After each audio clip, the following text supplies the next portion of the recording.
오늘 제가 김연아 봤어요. 여러분도 보셨어요? 예, 너무 안타깝죠, 그죠?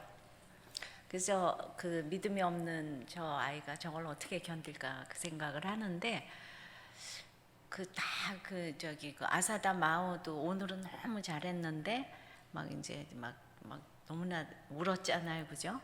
우리의 눈물은 슬퍼서 우는 건지 억울해서 우는 건지 정말 은혜를 받아서 우는 건지 눈물의 종류는 정말 여러 가지라고 생각해요.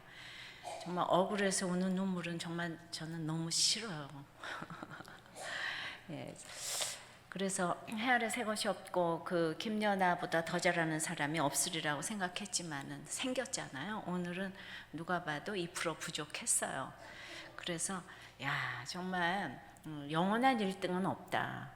이렇게 생각을 해야 되는데 그렇게 생각을 하지 않으면은 우리가 그냥 이렇게 살 수가 없잖아요, 그죠? 이렇게 하다가 누가 쫓아오면은 진짜 살 수가 없는 그런 정말 여기 더군다나 음악하고 이런 사람들 여기 많이 있는데 날마다 콩쿠르에서 저는 그 입학 시험을 볼 때 그냥 그 몇 분의 당락이 결정이 되잖아요. 그러면은 그냥 저는 그 실기시험 치를 때 막 기절해서 실려가는 애들도 봤어요.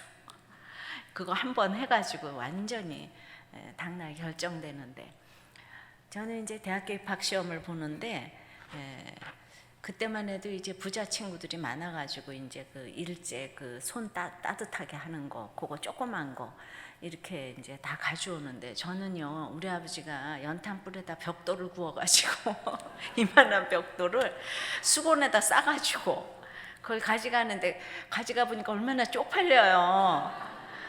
예, 진짜로 가져가는데 그거 하지도 못하겠어요. 그런 애가 그 시절에도 정말 정말 그런 여러 가지를 이렇게 생각을 하면서 그렇게 경쟁 사회에서 이렇게 있던 그런 이렇게 습관들이 인정받기를 이제 이렇게 원하는 것들을 여기서 다 부추기고 하는 오늘 제가 형통케 하신 하나님이라고 제목을 드렸는데 형통하려면은 이렇게 우리가 복의 개념이 진짜 좀 형통해야 될 것 같고 복의 개념이 좀 거듭나야 될 것 같다는 생각을 합니다. 그래서 우리 그 중학교 3학년 아이가 외고 시험을 보는데 그 면접을 봤어요. 근데 그 아이 아버지가 우리나라의 최고의 이제 S대학교 교수님인데 여기 교환 교수로 1년을 딱 왔어요. 1년 왔는데 1년 만에 중고등학교 아이들을 여기다 떨구지 않고 미국에다 남겨두지 아니하고 1년 만에 딱 데려왔다가 1년 만에 딱 데려왔어요. 예. 그분은 그냥 또 강남으로도 들어오지 아니하고 그 학교가 있는 봉천동에 그냥 아이들 데리고 그렇게 이제 살았는데 이 아이가 이제 그해 이제 갔다 와서 1년 지나서 외고를 시험을 이제 보는데 내신이 부족한 거예요. 한국이랑 미국이랑 왔다 갔다 하니까. 근데 그 면접 시험을 봤어요. 외고에서 요새는 굉장히 면접이 중요합니다. 그래서 이런 문제를 냈어요.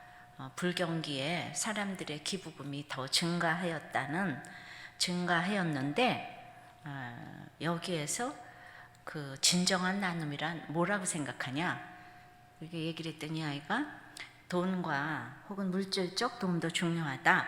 그러나 어려운 환경에 처한 사람들과 함께 어울리며 진심으로 교제할 수 있는 기회가 중요하다. 그리고 다른 사람의 약점을 자신의 약점이라 생각하고 공감하여 주는 것이라고 생각한다. 물질적 도움도 중요하지만 이러한 것이 진정한 나눔이라고 생각한다. 그래서 이제 두 번째 질문이 그러면 진정한 나눔을 내 생활에서 실천한 경우가 있는가? 그랬더니 우리들 교회는 목장 제도를 두고 매우 다양한 환경을 가진 친구들과 함께 어울려 말씀을 나누며 교제한다. 여기서 다양한 환경의 친구들을 많이 만나고 그들의 이야기를 듣는다. 이때 공감하고 이해하는 것이 중요하다는 것을 알았다. 예. 이 아이가 이제 자기 중학교 학법 편집장인데 이제 이력서에 이제 소개서에 썼을 거 아니에요. 학법 편집장이면 올해의 인물로 사회적으로 존경하는 3명을 추천하고 그 이유를 말해라. 첫째가 반기문 유엔 사무총장인데 이유는 세계화 시대에 우리나라가 배출한 세계적 지도자이기 때문이다. 우리나라에서도 세계적 지도자가 될 수 있다는 충분한 모델로 청소년에게 추천하고 싶다. 두 번째는 최민호 올림픽 유도 금메달리스트인데 최 선수의 다큐멘터리를 본 적이 있다. 어려운 환경에서 불굴의 의지로 정상에 도달한 인물이다. 환경에 구애받지 않고 정상에 도달할 수 있다는 희망을 주는 인물로 청소년에게 추천하고 싶다. 이 세 번째 인물이 중요합니다. 세 번째 인물은 김양재 우리들 교회 담임 목사님. 앞에 두 분만큼 세상 사람들께는 알려지지 않은 분이다. 그러나 앞에서 제가 말한 진정한 나눔을 실천하시는 지도자이시다. 뭐 얘가 생각하는 걸 누가 말리겠어요. 제가 그렇다는 얘기는 아니고 꼭 청소년들에게 알리고 싶은 분이다. 그다음에 이제 마지막 질문이 가지치지 않은 나무는 죽은 나무와 같다는데 여기에서 그러면 내가 버려야 할 그 가지는 무엇인가? 이렇게 대답했을 때 나의 쳐야 할 가지는 거만함이라는 가지다. 난 학교에서 공부로 어느 정도 인정을 받는 편이어서 거만해지기 쉬운 조건에 있었다. 그런데 학교에서 방과 후에 야구부가 생겨서 가입하게 되었는데 야구는 내가 잘못하니까 그 사소한 실책 때마다 듣는 질책이 너무 싫었지만은 내가 못하는 거 인정하고 받아들이고 나니까 나의 거만함을 많이 해소할 수 있었다. 이렇게 면접을 봤다는 거예요. 붙었겠어요? 떨어졌겠어요? 저는 여러분들이 이렇게 이제 이곳에 와서 아이들 교육 때문에 와 있고 이제 그래요. 그런데 이 아버지는 이제 미국 가면 다들 안 와요. 애들 다 떨궈 놓고 오느라고. 그런데 그냥 데려왔어요. 1년 만에. 데려와서 이 아이가 저기 그 강남에 다 비슷한 부류끼리 우리는 애들을 공부도 시키고 싶은 것이 우리의 소망이잖아요. 근데 그 강남의 희문고등학교에서 정말 힘든 아이들이 우리들 교회에 많이 와요. 그런데 이 아이처럼 엄마 아버지가 그렇게 엘리트인데 또 한쪽에서는 얼마나 힘든 아이들이 많은지 몰라요. 이제 막 결손 가정에 그냥 엄마 아빠 이혼하고 뭐 별거 하고 그냥 돈 없고 엄마 아버지 뭐 엄마가 바람피고 아빠가 바람피고 뭐 이런 얘기를 이렇게 이제 아이들이 다 자연스럽게 해요. 교회에서 목장 나누면서 해요. 그런데 그 좋은 환경에서 자란 아이들끼리만 이제 놀다가 사회에 나오니까 이 세상을 모르잖아요. 근데 어렸을 때부터 같이 다양한 이런 아이들을 다 만나니까 나는 그거보다 좋은 교육이 없다고 생각이 되는 거예요. 어떻게 그런 아이들을 만날 수가 있겠습니까? 근데 그거를 얘가 기쁨이라고 썼잖아.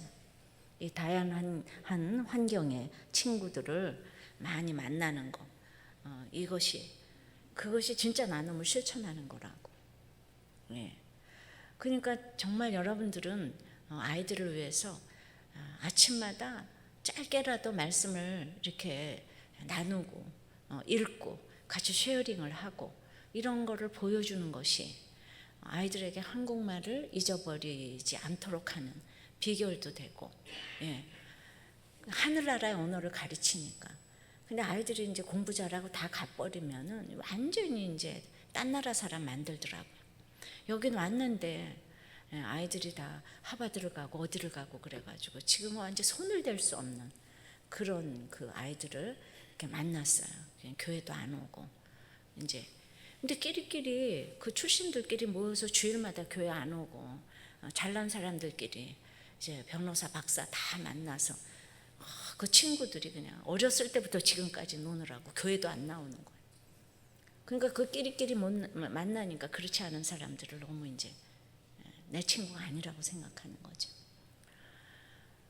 그래서 이런 것들을 다양한 것들을 경험케 하느라고 저한테 가난하게도 살아보게 하시고 또 부유하게도 살아보게 하시고. 근데 정말 여러분들의 이제 일생의 꿈이 무엇인가? 우리 아이들하고 천국에서 만나야 되지 않겠어요? 여기서 공부 잘하는 것이 꼭 인생의 목적은 아니지 않겠습니까? 인생의 목적은 정말 행복이 아니고 거룩이라고요. 그래서 행복을 목적에다 두고 걸어갔다가 제가 너무 혼이 나가지고 이제 정말 그 거룩이라는 목적을 제가 찾기 위해서 너무나 내 옆에 식구들이 많이 수고를 했어요. 근데 지금 이렇게 이 아이가 대답할 수 있는 거는 엄마 아빠하고 늘 자기가 큐티하기 때문이에요. 그날 아침에 마침 엄마하고 큐티 나눔을 하고 시험 보러 갔는데 진짜 너의 쳐내야 될 가지가 진짜 뭐냐? 너는 뭐가 가장 약점이라고 생각하냐? 정말 나는 거만한 것 같아. 그러고 갔는데 이 문제가 나왔다는 거. 이렇게 쉐어링을 하고 그냥 나의 약점에 대해서 한 가지라도 나눠보고 이렇게 했을 때 다른 사람들을 공감하고 이해하고 그렇게 되지 않겠습니까? 여러분들은 형통하지 못한 이유가 뭐라고 생각합니까? 저는 오늘 이제 큐티의 진짜 이 방법론에 대해서 얘기하기에는 정말 너무나 이렇게 부르제가 떼지를 못해서 그냥 이제 그 큐티를 해야 되는 그 동기만 그냥 좀 드리고 가야 될 것 같아요. 제가 방법론 100번 얘기해 봤자 이 동기가 유발돼야지 이게 또 들어올 텐데 그래서 여러분들이 그 형통하지 못한 이유가 이제 뭔가를 이렇게 좀 생각해 보세요. 지금 이쪽에 와서 왔는데 뭐 그 여러 가지 힘든 문제들이 있습니다. 나는 교회 나오지만은 우리 식구들이 안 나오고 또 아이들은 그렇게 되지만 이제 의사소통이 안 되고 뭐 여러 가지 또 잘 살아야 돼요. 한국 사람들끼리는 정말 경쟁심이 치열해 가지고 또 살 수가 없는 한국 사람들이 가는데 경쟁이 있어요. 그래서 참 너무 경쟁이 심해가지고 한국 사람이 가는 데는 중국 사람이 가는 데는 정말 음식점이 있던가요? 또 저 일본 사람들이 가는 데는 또 화식집이 생기는데 한국 사람들이 가는 데는 교회가 생긴다고 하는 말이 있는 건 하도 힘들게 살아서 교회가 필요한 것 같아요. 너무 이렇게 갈등을 하니까. 그래서 모든 것이 형통치 못한 이런 감사를 모르고 만족을 모르니까 그러는데 그렇게 형통하지 못한 것들을 여러분들 한번 생각해 보세요. 늘 형통하지 못한 이 조건들을 가지고 우리가 일생을 걸어가는데 이제 오늘 저기 사다리가 이렇게 저기 의자에 있더라고요. 근데 맨 위에 십자가가 있잖아요, 그죠? 우리들의 인생은 계단으로 올라가서 마지막에 십자가 지는 게 인생의 목표가 아닌가 싶어요. 그러니까 저도 이렇게 너무 노력하고 올라왔지만 결국은 십자가 지기 싫어서 근데 십자가를 지고 나서 보니까 참 인생이 편한데 이거 안 지려고 하니까 그래서 인생의 목적이 이제 팔복이어야 하는데 그렇지 못하죠.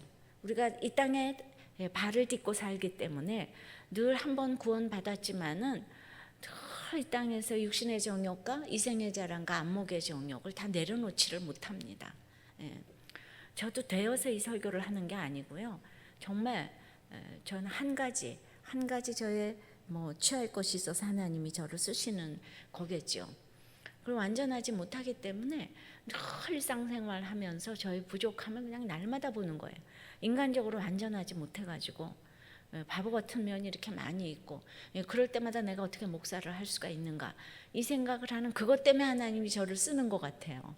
정말 부족한 면이 많아요. 정말 생각해보면 형통치 못한 점이 너무나 많이 있습니다. 그러면은 이제 다들 이렇게 환경이 형통해서 형통한 것이 아니고 이제 우리들 교회에 어떤 집사님이 밤중에 전화를 하고 너무 기쁘다는 거예요. 그래서 뭐가 그렇게 기쁘냐 그랬더니 남편이 전화를 갑자기 밤중에 해가지고 별거 하자 그랬다는 거예요. 그래서 이 집사님이 아니 그런 얘기를 집에 들어와서 해야지 왜 전화로 하냐. 아니 난 당신이 3년 전부터 싫어져가지고 이제 오늘부터 별거 하기로 했다고. 근데 이제 집에 들어가서 말 못한다고. 그래서 그랬는데 이 엄마가 우리도 교회에서 하도 바람 피는 얘기 이런 얘기 많이 듣다 보니까 그리고 거기서 또 너무나 해석하고 잘 가는 모습을 이제 듣고 보다 보니까 너무나 이렇게 예방주사 있잖아요. 예방주사를 맞아가지고 그 호랑이에 지금 딱 물렸잖아요. 그죠? 정신을 차려야 되잖아요. 남편한테 뭐라고 딱 얘기했냐면 어머 근데 당신이 이혼하자 그러지 않고 별거 하자 그래서 너무 고마워요. 이렇게 얘기를 했어요. 그리고 당신이 왜 그렇게 생각했는지 너무 미안하고 너무 고맙고 그리고 난 당신을 너무 사랑한다고 이렇게 금세 얘기를 했어요. 그리고 막 그냥 또 눈물을 흘렸어요. 그러고는 그냥 아들한테 전화기를 주고 3살 난 아들한테 전화기를 주고 울어 막 이래가면서 그게 호랑이에 물렸는데 정신 차린 거예요. 그리고 자기가 갑자기 이런 일이 일어났는데 생각하니까 기가 막힌데 그 밤중에 이거를 목사님한테 얘기하고 싶은 거예요. 적용했다고. 적용했다고 자기도. 그래서 10시 반에 전화를 해서 너무 기쁘다는 거예요. 자기도 적용했다고. 우리는 주로 이런 것 때문에 전화를 하고 기쁘다 그래요.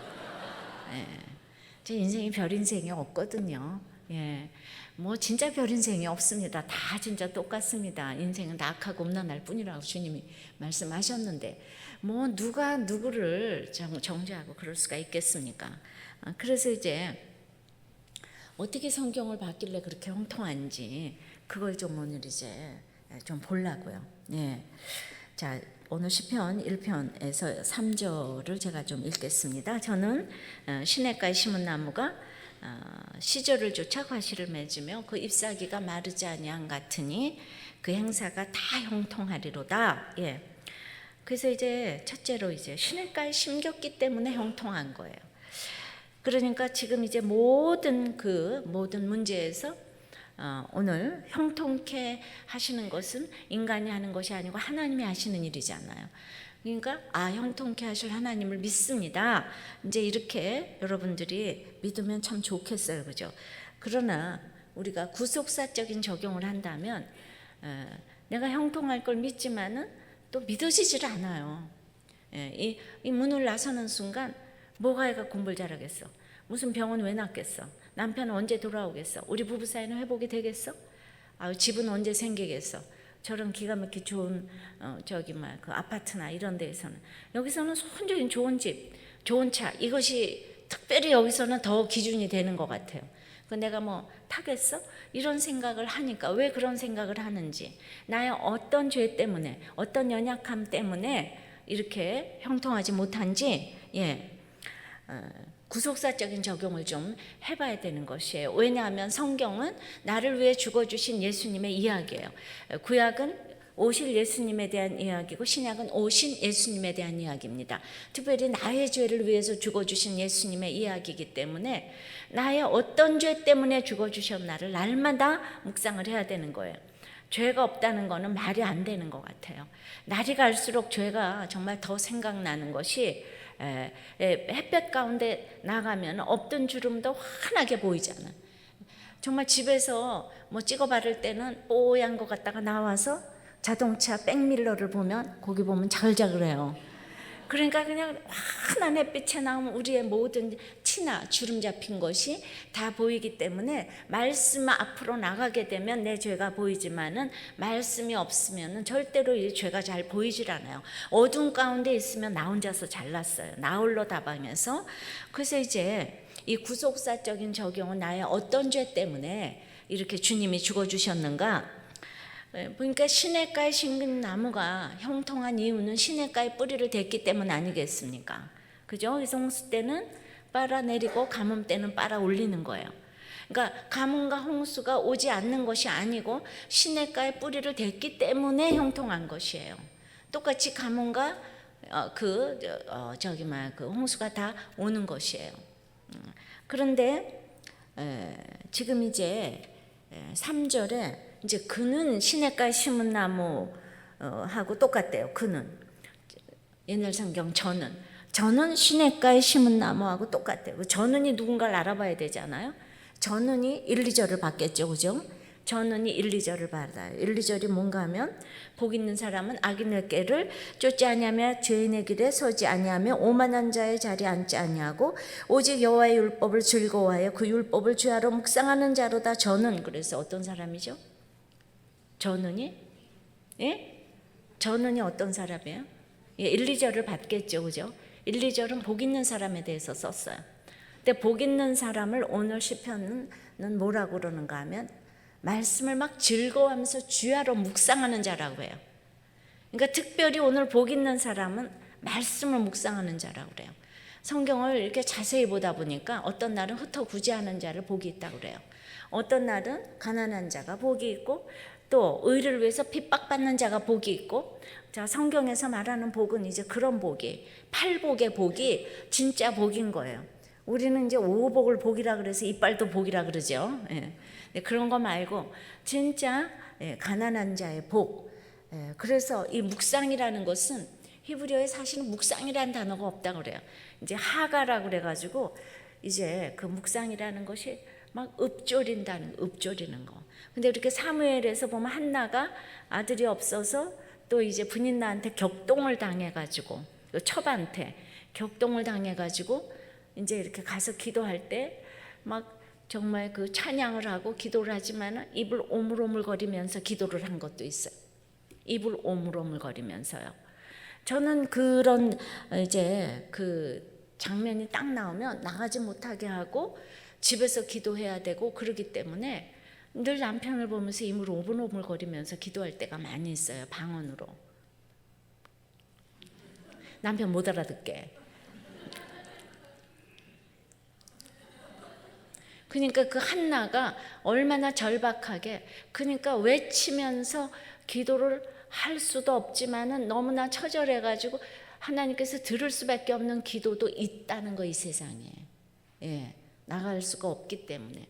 그래서 비둘기가 그냥 핫같이 슬피 울며 구구구구 우는 거, 이걸 묵상이라고 그래요. 하가. 예.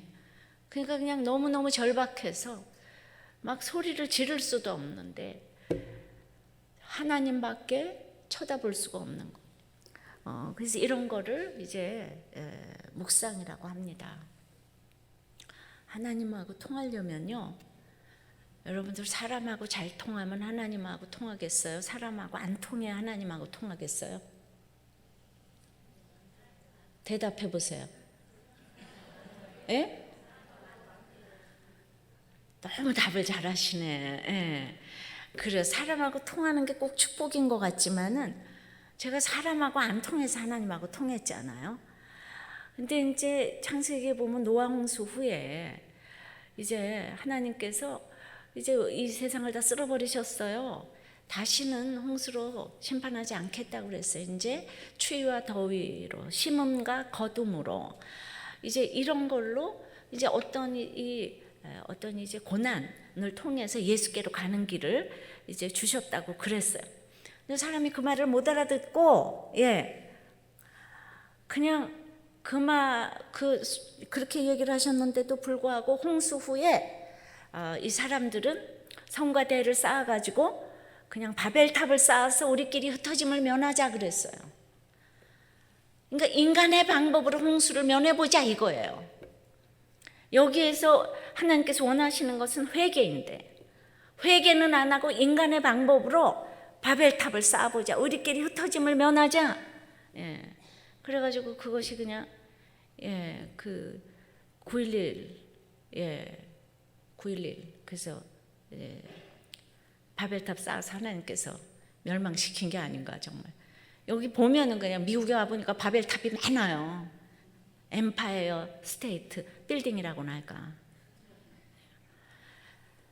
그러니까 하나님이 성과대를 쌓아서 얼마나 박사들이 다 동원이 돼서 그거를 적겠어요. 그 바벨탑을. 그러니까 그냥 보니까 그냥 엠파이어 어떻게 지었는지 그냥 딱딱딱딱 나오는데, 근데 하나님 내버려 두시는 거예요. 인간이 자기가 높아지고자 할 때 하나님은 내버려 두셔요. 그걸 말로 해서 안 되는 거예요. 그리고 간단하게 제압하는 방법이 있는데, 언어를 혼잡하게 하자. 그래서 바벨탑을 쌓았는데 서로 언어가 안 통하는 거예요. 박사를 하고 돈을 많이 벌었는데 부부가 언어가 안 통해. 부모 자식 간에 언어가 안 통하는 거예요.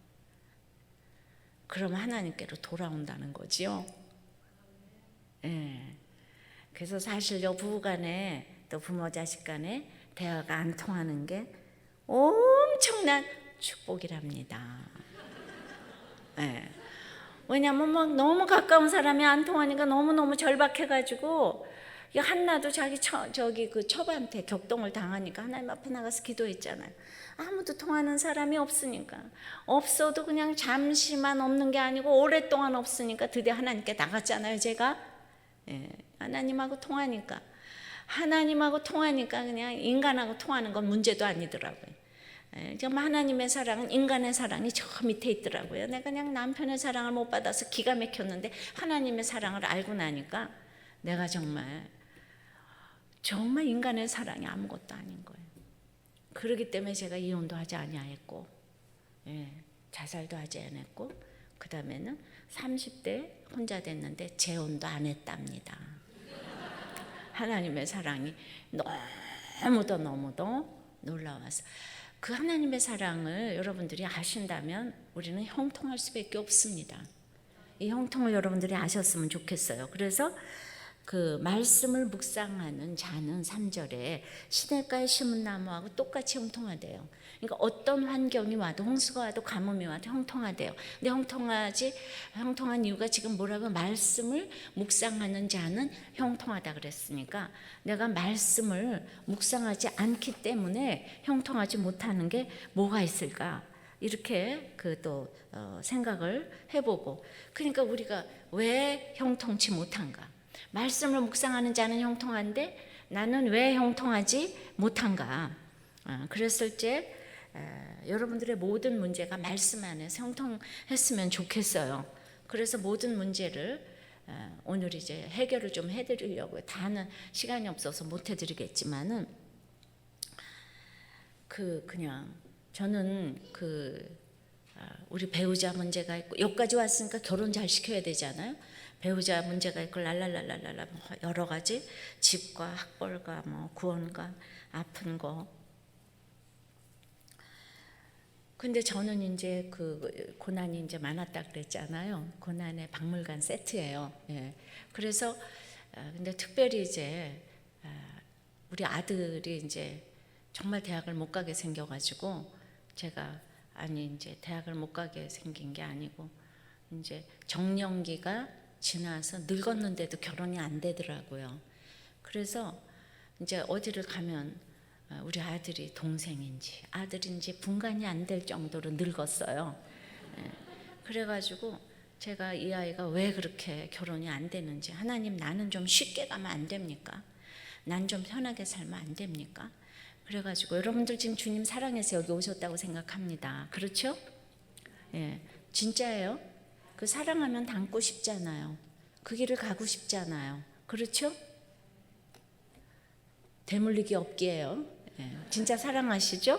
예, 그래가지고 이제 우리 주님이 걸어가신 길을 내 사모하는 주님 하면 이제 사모하는 주님을 따라가야 되니까, 주님이 내 사모하는 주님이 어땠는가 내가 이렇게 했는데 말씀을 보니까 글쎄 주님이 결혼을 안 했더라고요. 굉장히 은혜를 받았습니다. 그리고 고린도전서 7장에는 할 수만 있으면 또 혼자 살라 그랬더라고요. 그러니까 내가 결혼을 시키고자 하고 하는 모든 것들이 그 하나님의 뜻이 아닐 수도 있다는 걸 알았어요. 그 하나님의 뜻대로 해야지 되는 거예요. 자, 그래가지고 이제 결혼 문제가 그렇게 또 있고, 집 문제도 또 여러분들이 한국에서는 또 그런 얘기를 많이 해요. 내 나이 평수는 살아야 되지 않아? 이래요. 내 나이 평수. 예. 그러니까 그냥 그것 때문에 내가 쪽이 팔려서 동창회를 못 나간다 이러면서 이제 얘기를 하는데, 그래서 이제 또 우리 주님의 어때 나 보니까 마태복음 8장 20절에 여우도 굴이 있고 공중의 새도 거처가 있을 때 오직 인자는 머리 둘 곳이 없도다. 창조주 하나님께서 이제 집이 없으시다는 거예요. 모든 걸 가지신. 그래서 이제 그거를 멀리서 찾지 아니하고 제가 이제 우리 집에도 우리 언니가 우리 엄마가 그렇게 공부를 안 시켰음에도 불구하고 이제 저희 언니도 서울대학을 나왔어요. 지금 생각해 보니까 38 딸아지가 어떻게 여기 내려와서 엄마는 공부도 안 돌보는데 그 서울대학을 그렇게 딸들 중에서 둘씩이나 갈 수가 있는가. 이 둘이 다 목사가 됐어요. 그리고 이제 언니는 선교사인 거예요. 근데 지금 보니까 이 여성이 너무 그냥 무시를 받고 그냥 여성 목사 자체가 무시를 받고 뭐 이러니까 그나마 무시를 받지를 말라고 둘을 서울대학을 보낸 것이 아닌가. 이것이 숨겨진 하나님의 만세전부터의 경륜이 아닌가 이렇게 생각하는 거예요. 예. 그래서 그 학벌을 가지고 잘하는 영어를 가지고 빈민가에 들어가서 이제 평생 선교사를 했어요. 그리고 작년에 은퇴를 했습니다. 근데 저희 언니는 원주민 선교를 했어요. 그래가지고 한 10년 동안은 당연히 뭐 끝에까지 집도 없고 전화도 없고 에어컨도 없고 자동차도 없고 그런 시절에 가가호호 방문을 하면서 그 잘하는 영어를 가지고 그렇게 전도를 했으니까 그것이 내가 망해서 정말 망해서 그렇게 쫓겨가서 그러고 있으면 비참해서 어떻게 삽니까? 그러나 사명 때문에 그곳에 가서 있으니까 그것이 형통한 것이에요. 우리의 모든 명예와 이 부경화 권세가 하나님 때문에 쓰여져야 되는데 그 화려한 학창 시절을 보낸 언니와 저는요. 그러니까 이제 뒤에도 나오겠지만은 정말 이게 모두가 주님을 전하기 위해서 모든 환경이 걸어가는 거기 때문에 저희 언니는 남편 섬기느라고 은퇴하기 전에 13년 동안 한국에 한 번도 안 들어왔어요. 우리는 전부 다 이상한 남편 만났거든요. 그래서 다 선교사 목사가 됐어요.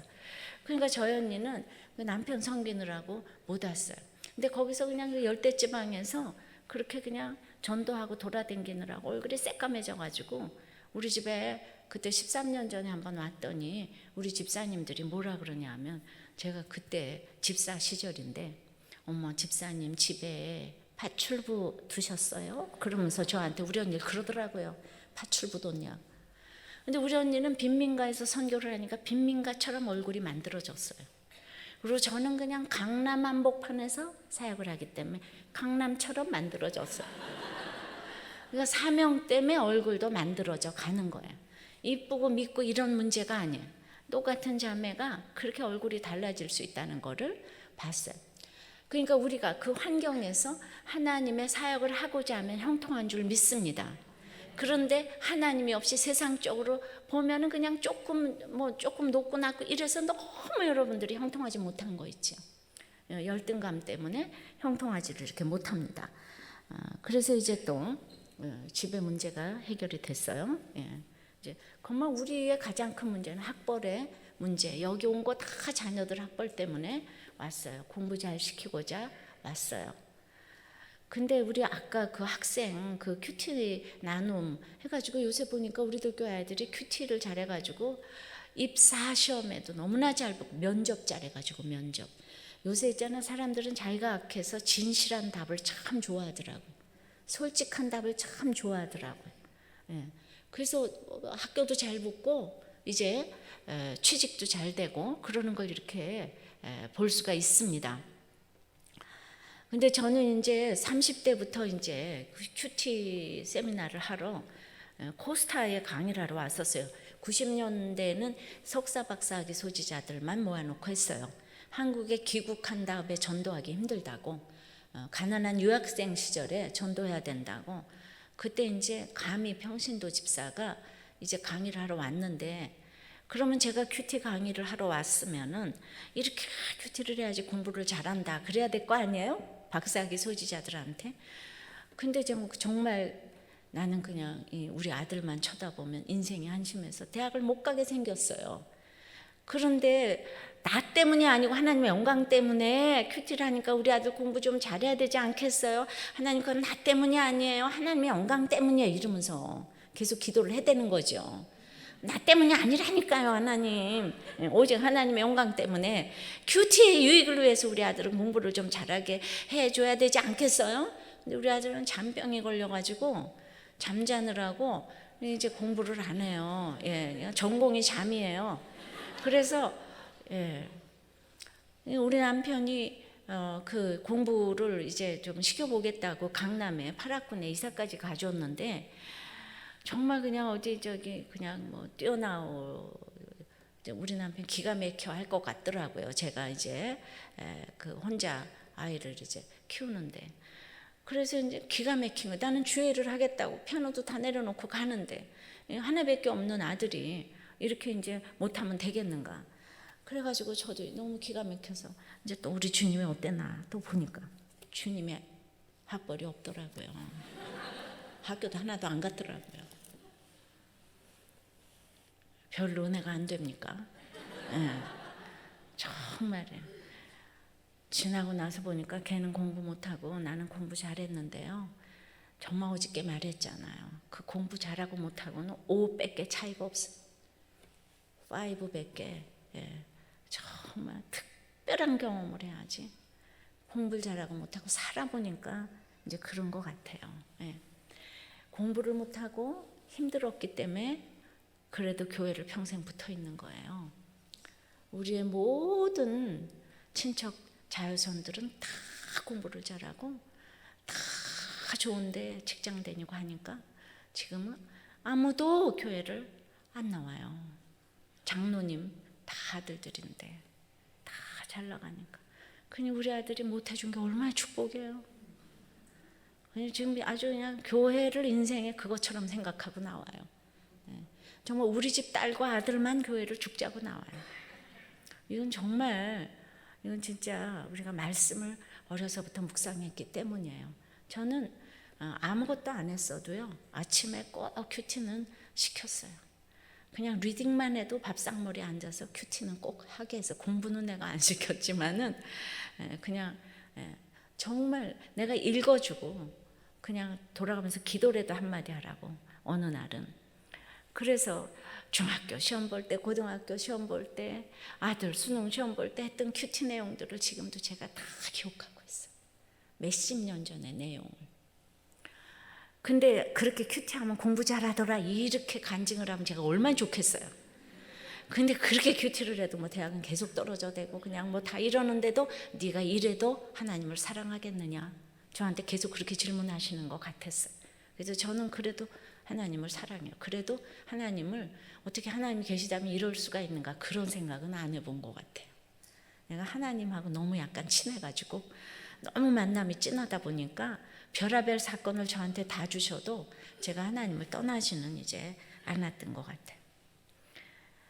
그래서 이제 그 학벌에 또 문제가 끝났어요. 저는 이제 평신도 사역을 하느라고 집사로서 상당히 이제 그 제가 50이 돼서 신학을 하고 이제 신학을 졸업하고 나서 이제 교회를 개척했기 때문에 정말 저는 목사할 생각도 없고 그런 생각이 없어요. 근데 우리 집사 시절에 큐티 모임에 사람들이 많이 모이는 거예요. 집사가 하는 모임인데 막 본당에 모이는 거예요. 그러니까 이제 오는 사람들은 다 타교에서 와서 또 앉아 있는 거예요. 그래가지고 저를 자기들 교회에다가 강사로 부르기 위해서 얼마나 기도를 3년 열흘은 하는 거예요. 그냥 내가 유명하지가 않으니까. 그래서 이제 겨우겨우 허락받아서 가면은 막 대부분의 목사님들이 신학을 안 했다고 이제 와서 듣지도 않으실 뿐더러 그 다음에 강단에도 안 세우고 저 밑에 쓰라고 그래요. 이제 그러니까 이제 사람들이 은혜 받아도 갈 때마다 내가 무시를 받기 때문에 집에 올 때마다 이제 마음이 참담하잖아요. 그래서 또 집에 와서 내 사모하는 주님은 또 어땠나 이렇게 보니까 세상에 주님이 신학을 안 했더라고요. 그리고 바리새인하고 뭐 또 대제사장들한테 그렇게 핍박을 받았더라고요. 제가 정말 이렇게 피해 의식이 있다고 그랬어요. 어려서부터 이런 거를 너무너무 오래 이렇게 이제 너무나 유즈드 되어서 그래서 제가 여성 목회를 한다는 게 지금 5,000년의 역사, 반만 년의 역사가 일어난 거예요. 남자는 겉으로 무시하고 여자는 속으로 무시하는 게 여자예요. 여자 때문에도 목회가 안 돼. 여자가 여자를 더 무시한다니까. 여러분들 속으로 무시하는 게 더 무서운 거 알죠? 예. 그래서 저는 이 원치 않는 길을 왜 띠띠우고 가는가. 그거 잘 모르겠지만 어쨌든 그렇게 날마다 이 사모하는 주님, 이거 일일이 제가 다 지금 말씀으로 근거를 댈 수가 있습니다. 그래서 그때마다 제가 형통했어요. 이제 거기까지 제가 이제 합니다. 그런데 이제 보세요. 저는 시냇가에 심은 나무가 철을 따라 열매를 맺는다 그랬어요. 그 3절에 저는 시냇가에 심은 나무가 옛날 성경 시조를 쫓아 과실을 맺으며, 아무리 시냇가에 심겼어도 시조를 쫓아 과실을 맺는 거예요. 때를 따라 철을 따라. 그러니까 나의 봄, 여름, 가을, 겨울이 있는 거예요. 이른 봄 늦은, 이른 비 늦은 비가 있고, 봄비가 있고, 떼약볕 통새 여름이 있고, 앙상한 겨울, 가지에 그런 것들을 다 겪어야 이제 가을에 열매 맺는 계절이 오잖아요. 그죠? 그러니까 나의 봄, 여름, 가을, 겨울에 순종하셔야 돼요. 시냇가에 심겼어도, 말씀을 묵상한다고 할지라도 나의 봄, 여름, 가을, 겨울에 순종을 하셔야 되는 거예요. 나의 때에 순종을 하셔야 되는 거예요. 그러니까 영적 진실성의 결과는 인내인 거예요. 믿음은 인내인 거예요. 믿음은 인내인 거예요. 그러니까 뭐든지 되기만 하면 그 인내를 공부할 시간이 없는 거예요. 근데 뭐든지 안 돼서 하나님께서 저를 인내를 무지무지하게 공부하게 하셨어요. 그러니까 이제 시냇가에 심겼기 때문에 형통한데, 시냇가에 심긴 것은 이제 시조를 쫓아 과실을 맺는데 그 때에 순종해야 된다고 그랬습니다. 예. 그래서 제가 어저께도, 그러니까 제가 학생의 때에 순종을 했어요. 왜 순종했냐면 엄마가 망하기 전과 후가 다름이 없는 삶을 살았기 때문에 제가 학생의 때 상처받지 않고 이제 이렇게 입시를 준비할 수가 있었습니다. 그리고 우리 언니는 그렇게 서울대학과 대학원을 나왔음에도 빈민가에서 평생 보낼 수 있었던 것은 평생 본 게 우리 엄마 몸빼바지밖에 없기 때문에. 우리 엄마도 최고학부를 나왔잖아요. 그죠? 최고학부 나와서 맨날 변소 청소하는 걸 봤기 때문에 그게 보여주는 게 그렇게 중요한 거예요. 그래서 우리 4대 만에 처음으로 목사가 나왔는데 두 딸이, 아들도 아니고 두 딸이 이렇게 목사를 시키게 하기 위해서 하나님이 서울대학을 보내셨다고 생각해요.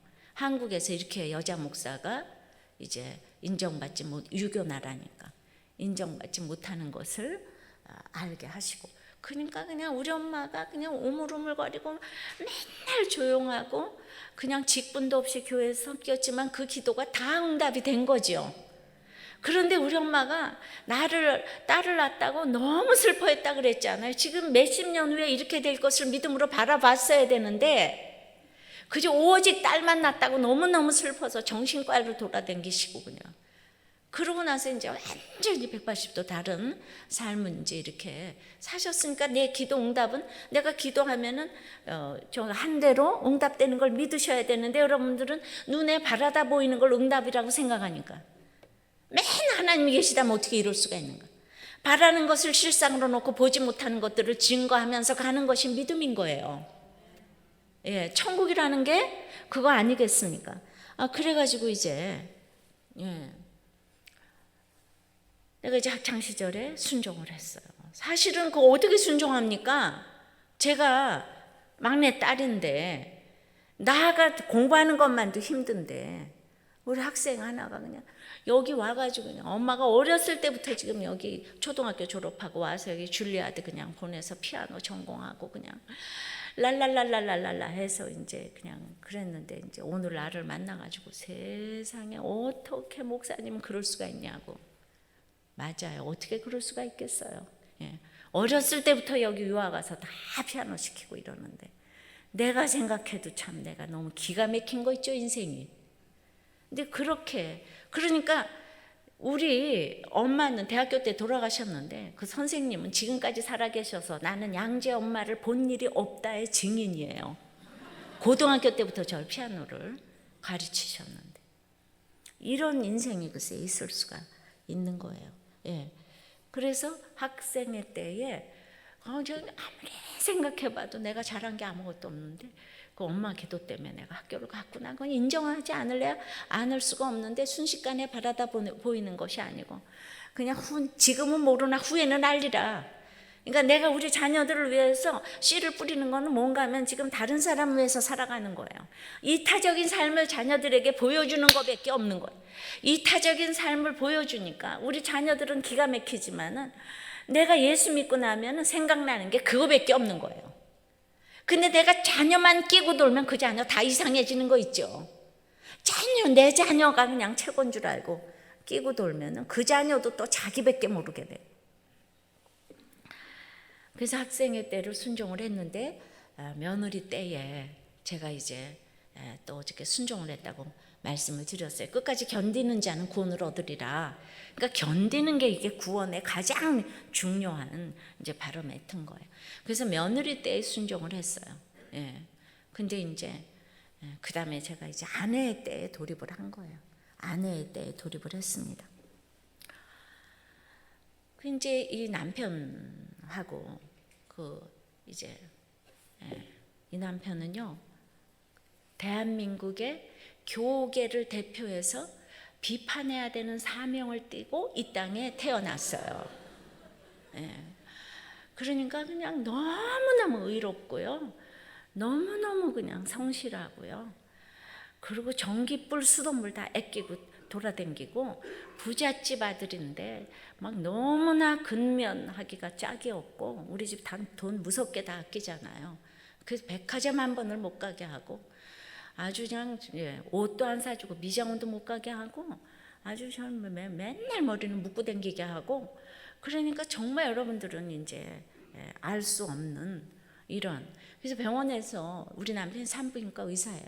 새벽에 6시에 수술이 끝나도 꼭 집에 들어왔다 가면서 나 한 번도 외박 안 했다 이러고 이제 또 다시 또 이제 출근하는 거예요. 그러니까 부모님한테는 너무너무 효자하고 아이들한테는 또 너무너무 자비로운 그냥 아버지 막 사립학교 보내고 차 보내주고 데려다 오고 데려오고 그냥 뭐 이거 다 아빠가 합니다 그냥. 보통 집은 엄마가 난리인데 제가 사립학교 보냈다가 그걸 어떻게 감당하겠습니까? 그러니까 우리 남편이 보내려면 보내고 안 보내면 안 보내는 거. 이렇게 아이들한테도 이러고 그냥 애들이 아무리 커도 저보고 핏땡이를 두고 어디를 댕기냐고 이러는 거예요. 핏땡이를 두고 어디를 댕기냐고 이러고. 그리고 이제 병원을 이렇게 개업을 했는데 그냥 병원이니까 일하는 사람이 있잖아요, 그죠? 산모 밥도 해줘야 되고. 그런데 남편 밥은 부인이 해줘야 된다는 거예요. 그러니까 자기 밥은 나보고 삼시삼때 차리라는 거예요. 아주 그냥 그 어머니의 그 아들이에요. 그 제가 문박 출입을 진짜 이렇게 못했어요, 진짜. 그런데 정말 이 남편하고 말이 안 통하는 거예요. 이 남편하고는 정말 말이 안 통하는 거예요. 그러니까 그렇다고 그래가지고 이 남편이 나를 사랑하지 않았다는 얘기는 아니에요.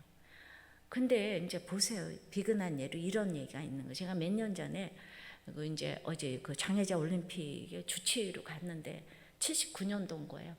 그때 가가지고 그냥 비싼 국제전화를 저한테 날마다 해대지를 않는가 보니까 그냥 엽서를 오늘은 불란서요, 오늘은 런던이요, 오늘은 어디요, 루브리요, 오늘은 세네강 이러면서 그냥 뭐 우리 아들 뭐 짱구 엄마 보시오 이러면서 랄랄랄라 쓴 다음에 이제 주님의 은총하에 건강하기를 이러면서 느낌표를 몇 개를 붙이고 맨 끝에는 또 이 지성이 아빠로부터 아들 저 딸 다 안부를 하면서 그 편지를 날마다 보내는 거예요.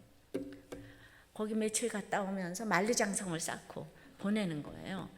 그러니까 제가 이제 몇 년 만에 우리 남편이 나갔으니까 내가 너무 좋아서 집도 막 바꿔놓고 그 다음에 우리 남편이 머리를 못 자르게 하는데 편지도 보내겠다 뭐 어쩌고 저쩌고 맨날 몸 건강하시오, 맨날 몸 건강하시오. 내가 없는 동안에도 너무 걱정 말고, 나 걱정 하나도 안 하는데 맨날 걱정 말고 뭐. 그래서 지금 나가서 너무 좋은데 막 이러니까 이제 나도 이제 내가 이때 다 해방된 민족이다 그래서 머리를 쫙 카트를 하고 집안을 바꿔놓고 그러고 공항에 이제 딱 나갔어요. 그때 나를 그냥 딱 보는 순간에 머리를 자른 거를 보는 순간에 그거를 사람 얼굴이라고 들고 나왔냐 이래가면서 그냥 얼굴에 대한 가진 인격적인 모독은 다 해가면서 욕을 바가지로 그냥 해대면서 머리 기를 때까지 밥상머리에 앉아서 볼 때마다 욕을 하는 거예요.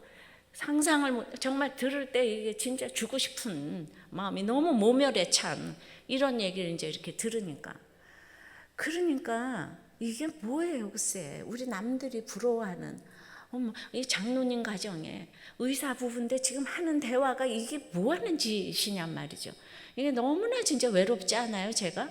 나는 예수 믿어가지고 영적인 대화를 하고 싶은데 남편은 밤낮 그런 것 때문에 그냥 한 달 열흘은 말을 안 하고 앉아있고 이러니까.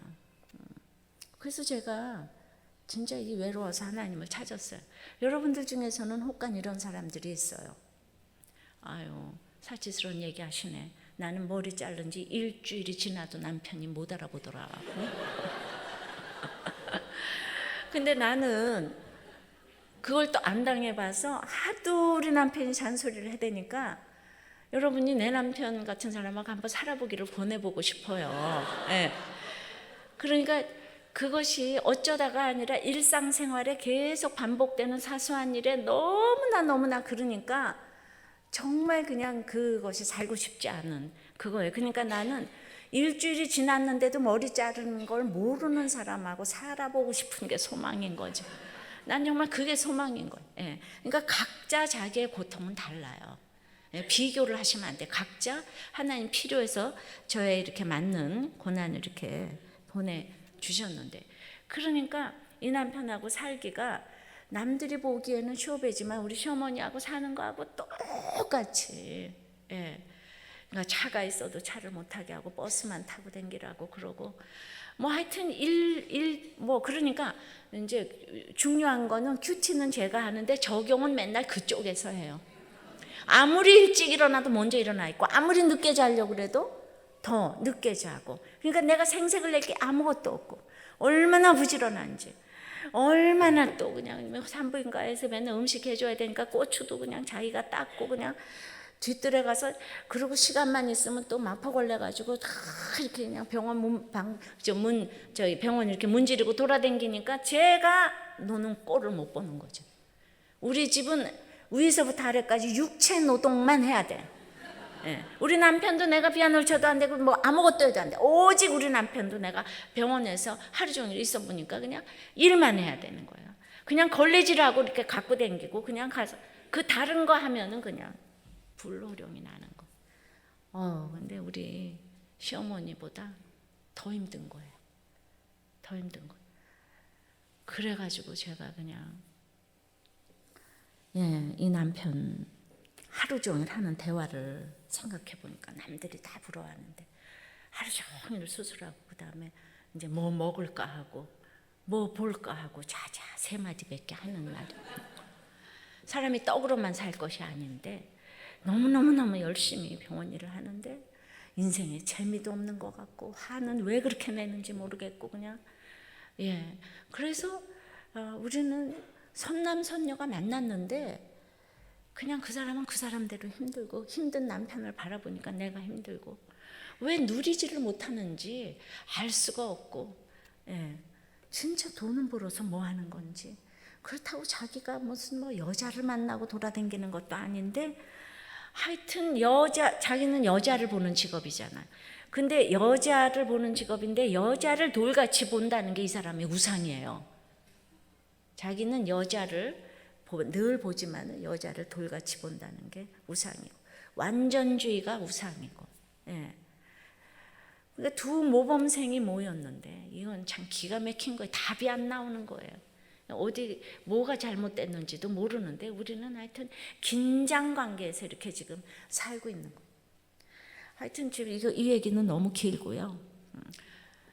여러분들은 반드시 제 책을 사서 읽으시기를 바라요. 1시간 안에 이 얘기를 다 할 수가 없습니다. 제 책이 18권이나 나왔어요. 두란노에서. 그러니까 모든 책을 큐티를 해서 간증을 해서 깨달아서 적용과 함께 이렇게 내놔서 계속적으로 이유를 알 수 없는 베스트셀러가 되고 있어요. 예, 모두가 첫 책만 홍성사에서 나오고 모두가 이제 지금 두란노에서 나왔습니다. 그런데 제가 그냥 그 남편의 사랑을 받지 못해서 안타까워하다가 주님의 사랑 알고 주님하고 통하게 되다 보니까 사람은 사랑을 할 수도 만들 수도 지을 수도 없다는 것을 알게 됐어요. 하나님하고 너무 깊이 깨닫고 내가 죽지 않고 살으려고 성경을 보는데 이 말씀을 묵상하는 자가 형통하다 이런 게 한 번씩 깨달아지면 환경이 아니고 이제 말씀을 내가 모르기 때문이구나 이게 깨달아지면 그냥 그 다음에 너무나 기뻐가지고 남편이 뭐라 그래도 상관이 없는 이 기쁨을 제가 누리게 됐기 때문에 하나님하고 점점 통하게 됐기 때문에 이 반쪽 남편이 너무너무 불쌍해지기 시작한 거예요. 정말 일만 하고 개미처럼 일만 하고 인생이 허무한 거를 지금 모르고 지금 주님이 오신다면 오늘 저 사람을 내 반쪽을 내가 구원하지 못하는데 어떻게 하나. 그러니까 이제 불평불만하다가 주님하고 너무 교절하게 되니까 남편에 대해서 진짜 불쌍한 마음이 생기고 이 사람 부잣집 아들이 돼가지고 그냥 또 의사 공부해서 병원도 잘 되고 또 부인도 잘 만나서 순종해주고 아들 낳고 딸 낳고 이 사람이 안타까운 일이 하나도 없는데 게다가 이 사람은 건실하기까지 해서 여자도 안 만나고 그냥 집하고 병원밖에 모르는데 나는 살고 싶지 않아. 이걸 어떻게 하면 좋아. 그 사람은 병원하고 집밖에 모르는데 참이잖아. 이 남자하고 여자하고 구조가 다르다는 이 설명을 해야 되는데 거기까지는 못하겠습니다. 남자하고 여자는 구조가 다른 거예요. 자, 어쨌든 저는 이제 점점 하나님과 교제를 하게 되다 보니까 남편의 구원을 위해서 내가 무엇을 해야 될 것인가 생각하기 시작했습니다. 그래서 이제 우리 조선에 우리 대한민국이 이렇게 잘 살게 된 것은 세종대왕 때문도 아니고 고종대왕 때문도 아니고 이름 없는 선교사가 빚도 없이 와서 복음을 전해줬기 때문에 대한민국이 이렇게 잘 살게 된 거예요. 아십니까? 예, 그래서 우리가 학교가 세워지고 이렇게 자아의식이 고치가 되고 여자가 그렇게 무시를 당할 수밖에 없는 이 5,000년 이 대한민국 역사에 제가 그분들의 수고 때문에 학교를 다니고 지금 감히 이 거리를 거닐고 그런 이제 양화진이란 책을 보면서 은혜를 많이 받았습니다. 의학 박사, 신학 박사들이 목숨을 버리고 조선에 많이 와서 생명을 많이 버렸어요. 그래서 너는 네 남편 구원하는데 그래 너는 네 남편의 구원을 위해서 생명을 내놓을 수 있겠냐.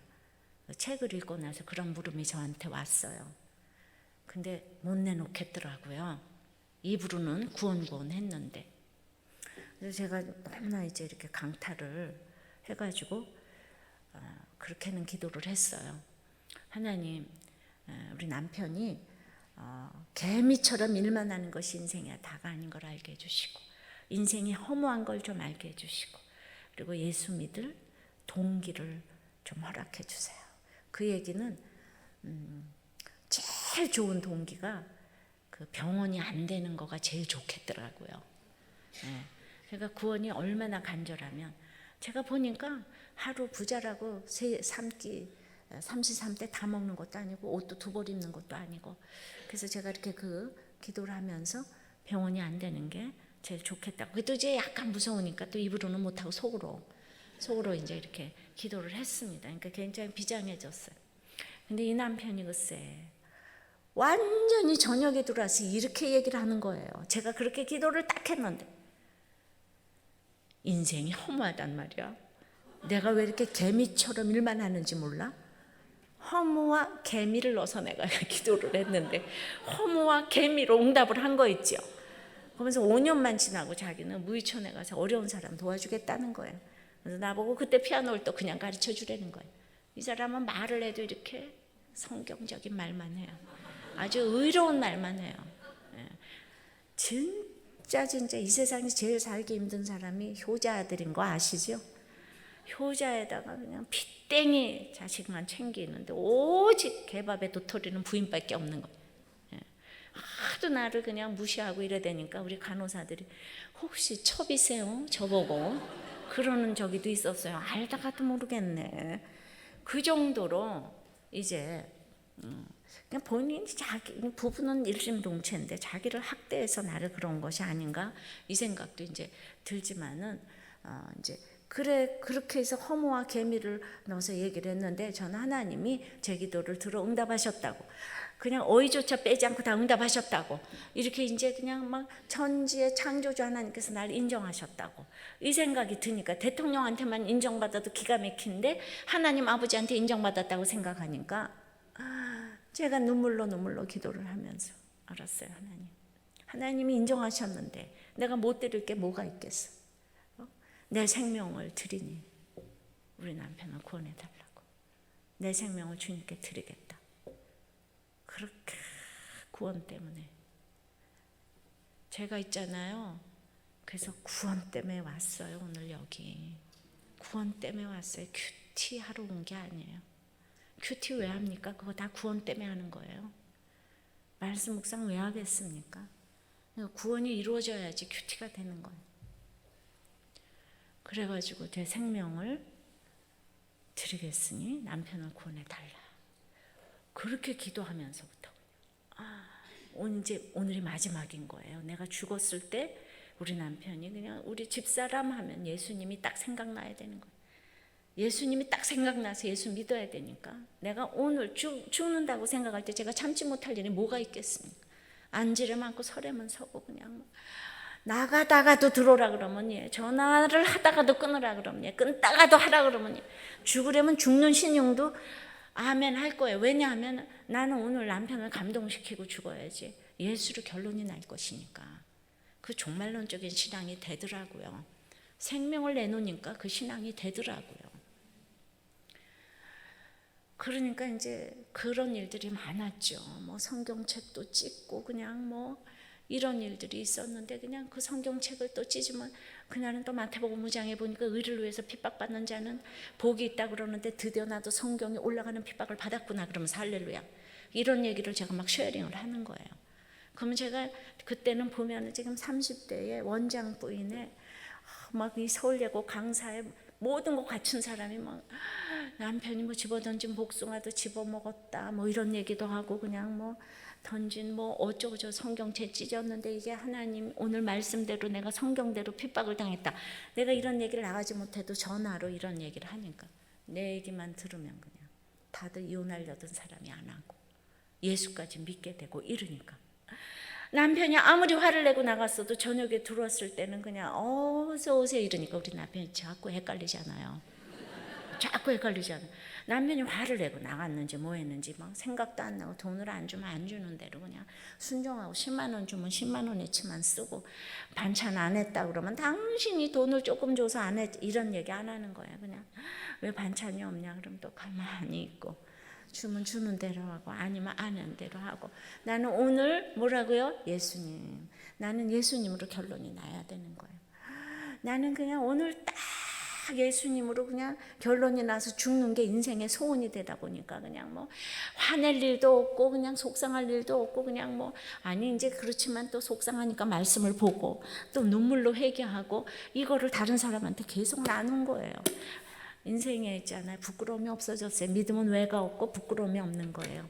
저처럼 교양이 9단이고 인내가 9단인 사람인데 내가 누구한테 나의 이 허물을 보이겠습니까? 근데 예수 믿고 사도 바울이 자기 모든 걸 배설물로 여긴다고 그랬는데 그냥 이때를 위해서 내가 서울대학도 가고 그랬구나 이래가지고 그냥 배우거나 못 배우거나 한 사람들한테 내 얘기를 다 하니까 나는 모든 걸 갖추고 배운 것 같은 사람인데 내가 이렇게 남편한테 순종한다는 얘기를 날마다 하니까 예. 이유를 알 수 없이 화를 내는 거예요. 예. 봄이 딱 돼가지고 비싼 이제 그 수mit도 그냥 복숭아를 딱 사다 놓으면 이 남편은 그냥 딱딱한 복숭아만 좋아하는 거예요. 싼 거 있잖아요. 그러니까 비싼 거 사왔는데 이거를 누구를 먹으라고 사왔냐고 그래가지고 내가 부엌했는데 거실에서 이제 나한테 복숭아를 집어 던졌어요. 돈 썼다 이거잖아요. 그러면 옛날 같으면 이럴 텐데 그냥 그걸 그냥 딱 주워가지고 이렇게 먹었어요. 그러니까 그냥 예수 때문에 감동을 시켜야 되니까 못할 일이 없고 그냥 뭐 예수 믿으면 다냐고 이러고 그냥 뭐 그야말로 제가 구원의 표정을 그냥 신비한 표정을 늘 짓고 앉아가지고 그냥 싫지도 좋지도 않은 표정을 하면서 너무 좋다 그래도 안 되고 싫다 그래도 안 되고 그냥 되더라고요. 그게 마지막이라고 생각하니까 말씀 묵상하면서 나가지도 못하는데. 그래서 이제 1년쯤 지났는데 이 남편이 글쎄요, 이제 그날도 외식하자고 그랬는데 이제 저녁 5시에 그날이 공휴일이었어요. 병원에 수술 환자 있어서 나갔습니다. 그래가지고 이제 저보고 저녁 5시에 전화가 왔어요. 애들 밥을 먼저 먹이라고. 보통 때 같으면 아니 외식하자고 그래서 밥을 안 해놓지 않았냐고 이렇게 제가 대답을 해야 될 거예요. 날마다 이제 감동시키는 게 내 전공이니까. 네! 그리고 전화를 딱 끊는 거죠. 그리고 얼른 또 밥을 먹이는 거죠. 간호사가 전화가 왔어요. 원장님이 퇴근하다가 도로 들어왔대요. 평소에 혈압이 높은데 혈압이 내려갔대요.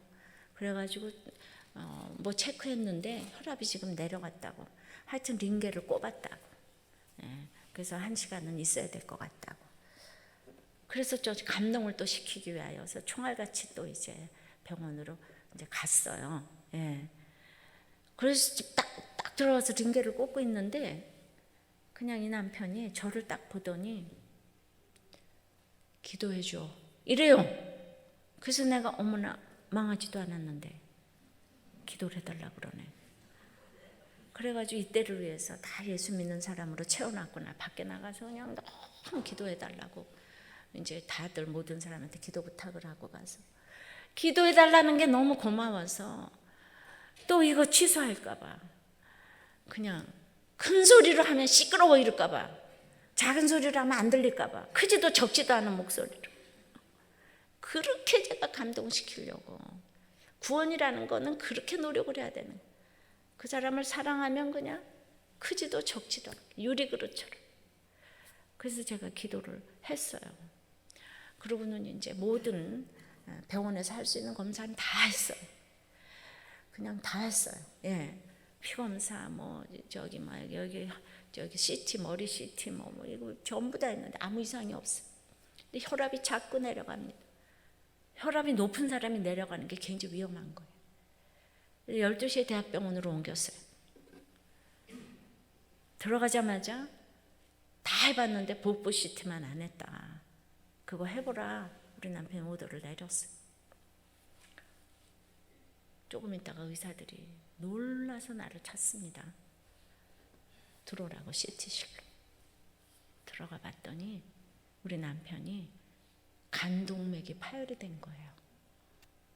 간동맥이 언제 파열이 되나? 간암 말기라서 저절로 파열이 됐대. 아침에도 밥 한 그릇 뚝딱 하고 나가. 몸집도 좋고. 우리 병원 수술 환자까지 딱 수술했는데 간암은 웬 뜬금없는 간암.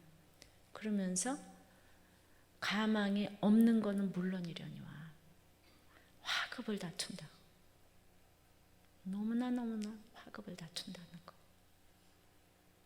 우리 남편은요, 피를 만지고 사람의 생명을 다루기 때문에, 특별히 피를 만지기 때문에, 우리나라에는 간염 보균자가 많아서 간염에 이제 걸릴 위험이 많다 그러면서 한 달에 한 번씩 간 기능 검사를 꼬박꼬박 했어요. 우리 집에 간으로 아픈 사람이 아무도 없어요. 그런데도 자기는 한 달에 한 번씩 검사를 꼬박꼬박 했어요. 안 나타났어요. 우리 남편의 완전주의를 하나님은 여지없이 푸셨어요.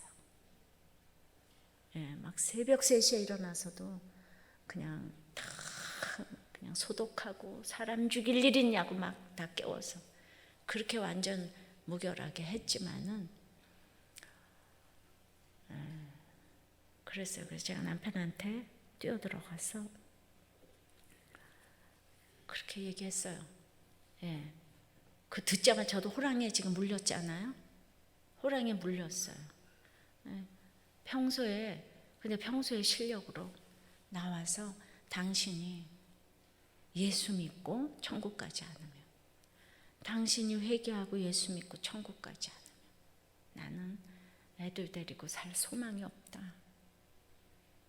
그렇게 얘기를 했어요. 그랬더니 그 얘기를 듣자마자 이 남편이 사람의 한 번 죽는 건 정한이치인데 왜 이렇게 울고 난리를 치냐 그러면서 너무나 침착해지면서 한쪽에서는 수혈, 한쪽에서는 산소 호흡기를 대고 십자가에 달린 것처럼 그렇게 있으면서 저한테 아무것도 알려주지 않았던 우리 남편이 막 알려주는 거예요. 이건 여기 있고 저건 저거 있고 뭐 어쩌고 저한테 막 알려주는 유언을 저한테 막 하는 거예요.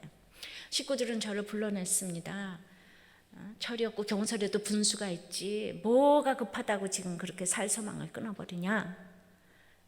여러분들 뭐라고 대답하시겠습니까? 베드로전서 3장에 너희 속에 소망에 관한 이유를 묻는 자에게는 항상 대답할 것을 예비하되 선한 양심을 가지라고. 온유와 두려움으로 하고 선한 양심을 가지라고. 저는 소망에 관한 이유가 너무 뚜렷하지 않습니까? 그래서 남편에게 우리 모든 식구들, 저는 장로집으로 시집갔다 그랬어요. 그래서 제가 나는 남편의 구원을 위해서 생명을 내놓고 기도해 왔다고. 근데 나보다 누가 더 남편을 사랑하냐? 누가 남편의 구원을 위해서 그렇게 기도하셨냐고. 그렇게 얘기를 했더니 아무도 말을 못했어요. 마찬가지로 그날 있잖아요. 그 중환자실에 돌쟁이도 있고 환갑 할아버지도 있었는데 그 수십 베드 중에서 그날 밤에 구원 때문에 안타까워하는 한 베드도 못 봤어요. 구원을 다 액세서리로 생각하는 것 같았어요. 그래서 저는 밤새도록 거기 옆에 붙어 있었어요. 우리 남편이 구원이 안 되면 나도 낭떠러지에서 이제 떨어지는 거예요. 이 구원이 안 되면 말이 안 된다는 생각이 드는 거예요. 그래가지고 거기 붙어서 옆에서 계속 찬송 불러주고 기도해주고 그랬더니 그냥 이 남편은 말이죠. 우리 집사람이 몸이 약하다는 거예요. 내보내달라는 거예요. 쓰러진대요. 자기가 쓰러져 있으면서. 그러고는 그냥 또 한참 있으니까 그 다음엔 내가 막 의사 가운을 날 입혀줬어요. 내가 안 나가니까. 구원 안 되면 나는 막 죽을 것 같은 거예요. 그때 나중에 의사 가운을 입혀줬어요. 그랬더니 또 나중에 뭐라 그러냐면 의자 갖다가 앉혀주라는 거예요, 집사람을. 그러니까 마지막에 그렇게 지금 죽음을 앞에 놓고 진짜 내 생각만 했으니까 진짜 이 사람 나를 사랑한 거죠, 인간적으로. 인간적으로 정말 사랑한 거죠. 그러니까 인간적으로 사랑하는 게 얼마나 힘든 건지를 우리에게 이렇게 보여주는 거예요. 자기는 사랑하는데 저는 힘들어하고 있잖아요, 그죠? 그런데 제가 회개하고 저기 천국 가지 않으면 살 소망이 없다고 그렇게 얘기를 했더니 뭐라 그러냐면 그냥 하나님 용서해 주세요 그러는 거예요. 근데 저는 그냥 성령께서 함께 하시는 회개를 해봤기 때문에 그 말이 그냥 하나도 그냥 립 서비스 같고 와서 닿질 않는 거예요. 그냥 말로만 하나님 용서해 주세요 그러는 것 같은 거예요. 그게 뭐가 뭔지 모르겠지만 그게 와서 닿지를 않는 거예요. 그 급한 순간에도. 그 야곱이 야복 나루터에서 씨름하듯이 계속 눈물 흘리고 기도하고 그냥 우리 남편 구원시켜 달라고 그냥 이러는데 뭐가 구원인지 나도 잘 모르겠는데 드디어 이제 새벽 5시가 됐어요. 그랬더니 그냥 목사님 안 오시냐고 물어요. 그래서 주일날인데 사부 예배 끝나고 이제 오시게 하겠다고. 30분 지났는데 목사님 안 오시냐고 또 그래요. 교회도 안 나왔던 사람이 제 머릿속에 그냥 오늘 사부 예배가 끝나기 전에 남편을 데려갈지 모른다는 생각이 그냥 딱 드는 거예요. 그래서 그때 5시 반에 그냥 목사님한테 전화를 드렸죠. 근데 주일날 대예배인데 어떻게 갑자기 오시겠습니까? 못 오시죠. 그래서 나이가 훨씬 어린 처음 보는 부목사님을 보냈어요. 그것도 하나님의 세팅입니다. 그래서 부목사님이 오시고 우리 모든 친척과 다 모여서 밤에 괜히 오라 그러더라고. 장인어른도 오라 그러고 뭐 누구도 형님도 오라, 다 오라 그래요. 그냥 지금 죽을 병이 걸리지도 않았는데 밤새도록 사람을 다 모아놨어요. 그것도 우리 남편이 한 일이겠죠. 다 모았어요. 그리고 부목사님이 이제 오셔가지고 우리 남편 앞에 손을 딱 잡고는 살려달라고, 기적을 베풀어 달라고 이러지 않고 말이죠. 손을 딱 붙잡고 오늘 밤 천국 문 앞에 서셨습니다. 거기 어떻게 들어가시겠습니까? 물었어요. 그랬더니 숨을 헐떡헐떡거리던 우리 남편이 목사님을 보고 이렇게 대답을 하는 거예요. 예수 이름으로요. 예수 이름으로요. 이렇게 대답하는 거예요. 그래서 목사님, 제가 믿음이 없어서 교회를 안 나간 게 아니고 죄가 많아서 교회를 못 나갔습니다. 목사님은 제 직업을 하십니까? 물었어요.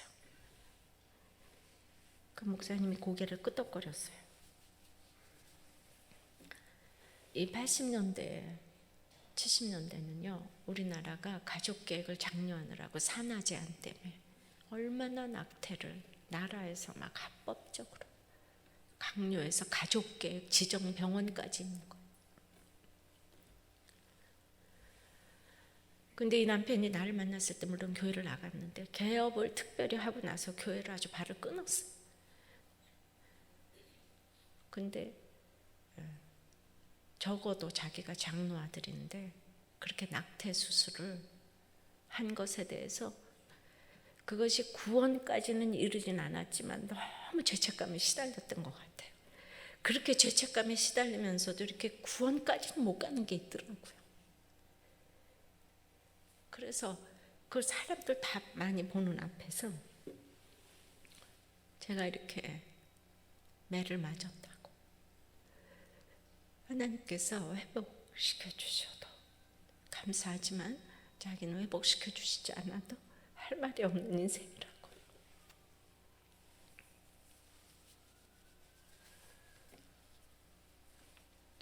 그 얘기를 사람들 다 듣는 데서 했어요. 그러니까 목사님이 우리 가운데 죄 없는 자가 누가 있겠는가 하고, 계란이 5개 중에 1개가 썩어도 알고는 못 먹는다고, 10,000개 중에 1개가 썩었어도 그거 알고는 못 먹는다고, 행위로 구원받을 자가 아무도 없다고, 나를 위해 죽어주신 예수님을 믿기만 하면 구원에 이른다고, 이 예수님을 믿으시냐고 그랬더니 믿는다고. 이 예수님을 영접하시겠냐고. 영접하겠다고. 그 사람들 다 보는 앞에서 목사님을 따라서 영접 기도를 했어요. 주 예수님, 저는 죄인입니다. 지금까지 세상에 저의 주인이었습니다.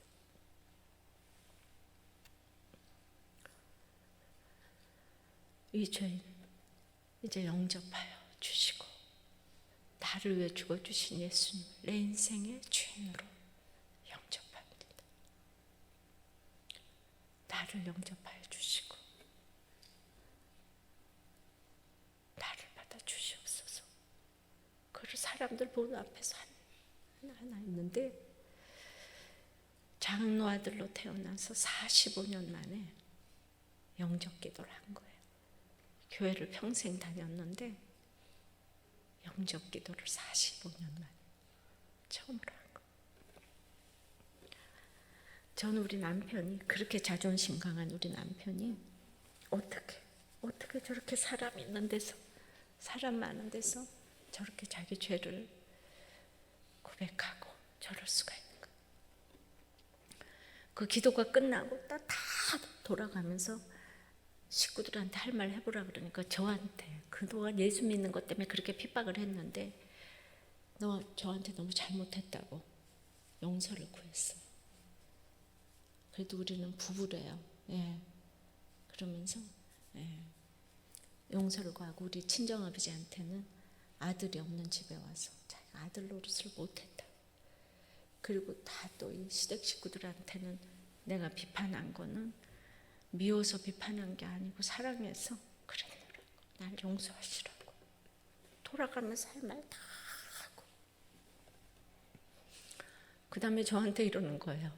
난 오늘 12시가 되면 산소호흡기 수혈이가 다 뺀대요. 네. 자기는 오래 사는 사람이 아니래요.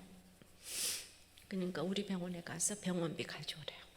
큰 일은 작은 일부터 하래요.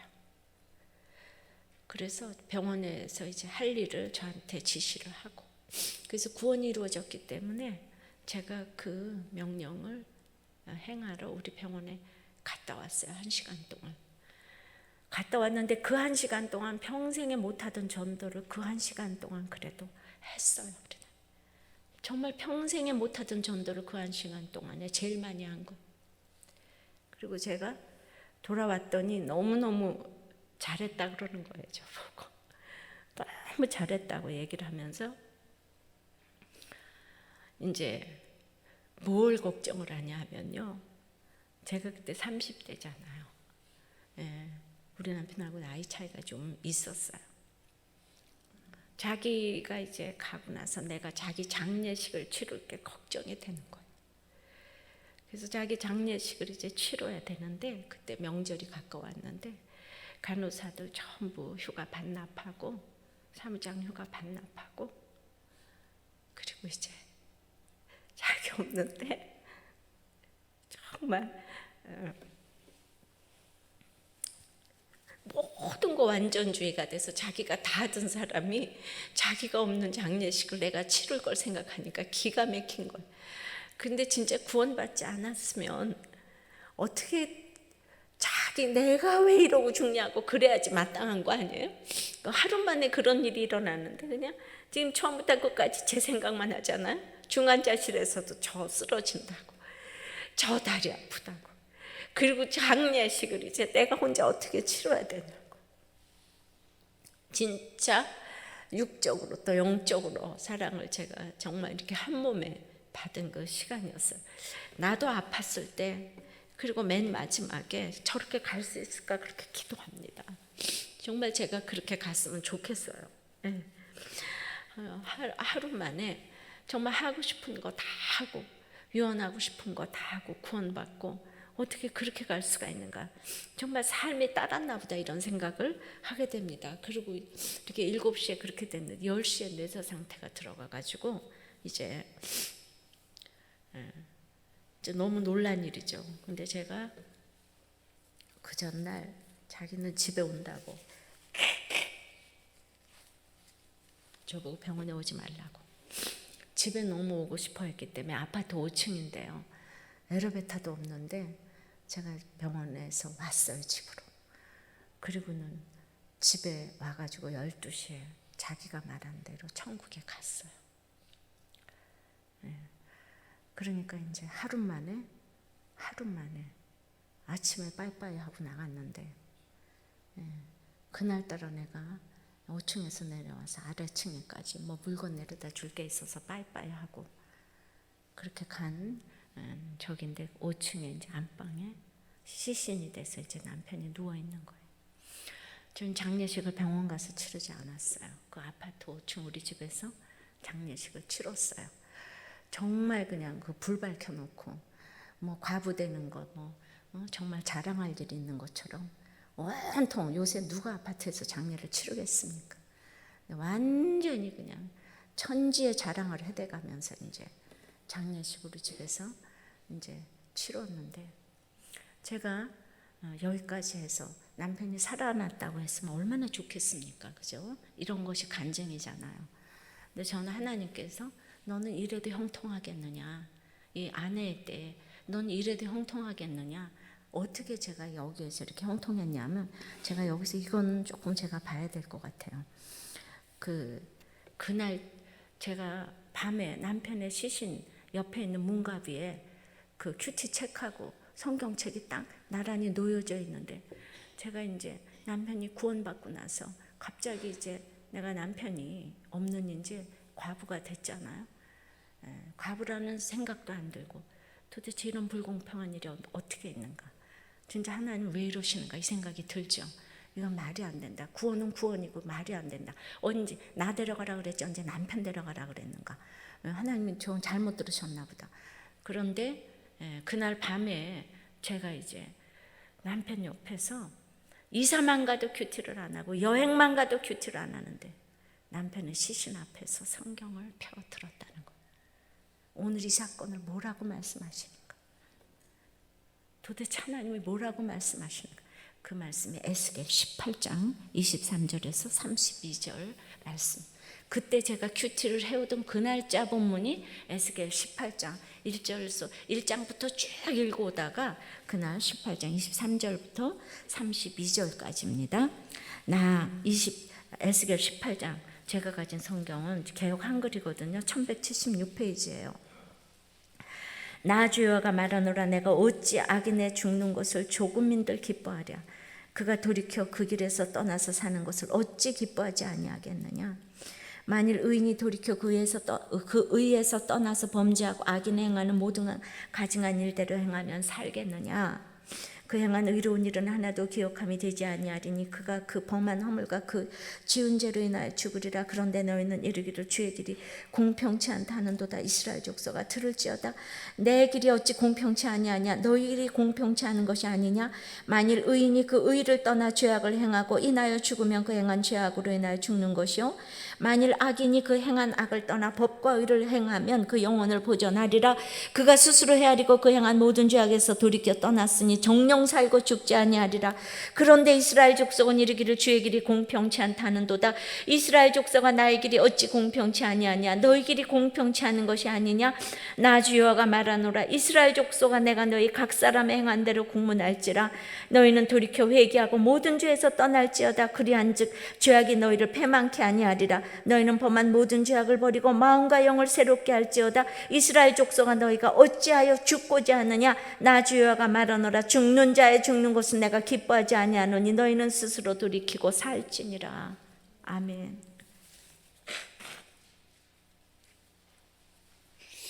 우리 남편이 간날요 내가 어찌 악인의 죽는 것을 기뻐하겠느냐고, 그가 돌이켜서 사는 것을 왜 기뻐하지 아니하겠느냐고, 그가 스스로 헤아리고 모든 죄악에서 돌이켜 떠났으니 정령 살고 죽지 아니하리라. 우리 남편 교회를 안 나왔었는데 그날 악인인데 한 가지 의를 행하고 살았대요. 한 가지 의 예수 믿고 살았대요. 그가 천국 갔대요. 그런데 어떤 사람은 의인처럼 보였는데 한 가지 악을 행하고 죽었대요. 한 가지 예수 안 믿는다 그래서 죽었대요. 어떤 장로님이 위암에 걸려서 마지막에 그렇게 예수님을 저주하고 돌아가셨다는 얘기를 들었어요. 의인처럼 보였지만은 마지막에 한 가지, 근데 한 가지 악을 행하고 죽었는데 이 일이 공평하대요. 나는 불공평하다고 그랬는데 이 일이 공평하대요. 그 남편이 여기에서 마음과 영을 새롭게 해서 살았는데 네가 왜 죽고자 하느냐. 이스라엘 백성아 너 왜 죽고자 하느냐. 아니 마음과 영을 새롭게 해서 살았는데 네가 남편의 구원을 위해서 생명을 내놨는데 남편이 구원이 됐는데 내가 죽는 자의 죽는 것은 내가 기뻐하지 아니하노니, 그가 예수 없이 죽었다면 내가 기뻐하지 아니하겠지만은 그가 예수님 때문에 지금 죽었다면 내가 정말 마음과 영을 새롭게 해서 살았는데 어찌하여 네가 죽고자 하느냐고. 너는 스스로 돌이키고 살지니라. 나의 질문 대답 주님이 다 해주신 줄 믿습니다. 어떻게 이런 말씀을 주실 수가 있어요. 어떤 누가 와서 저한테 예배를 해주면 이날 내가 자립신앙이 얼마나 중요한지 몰라요.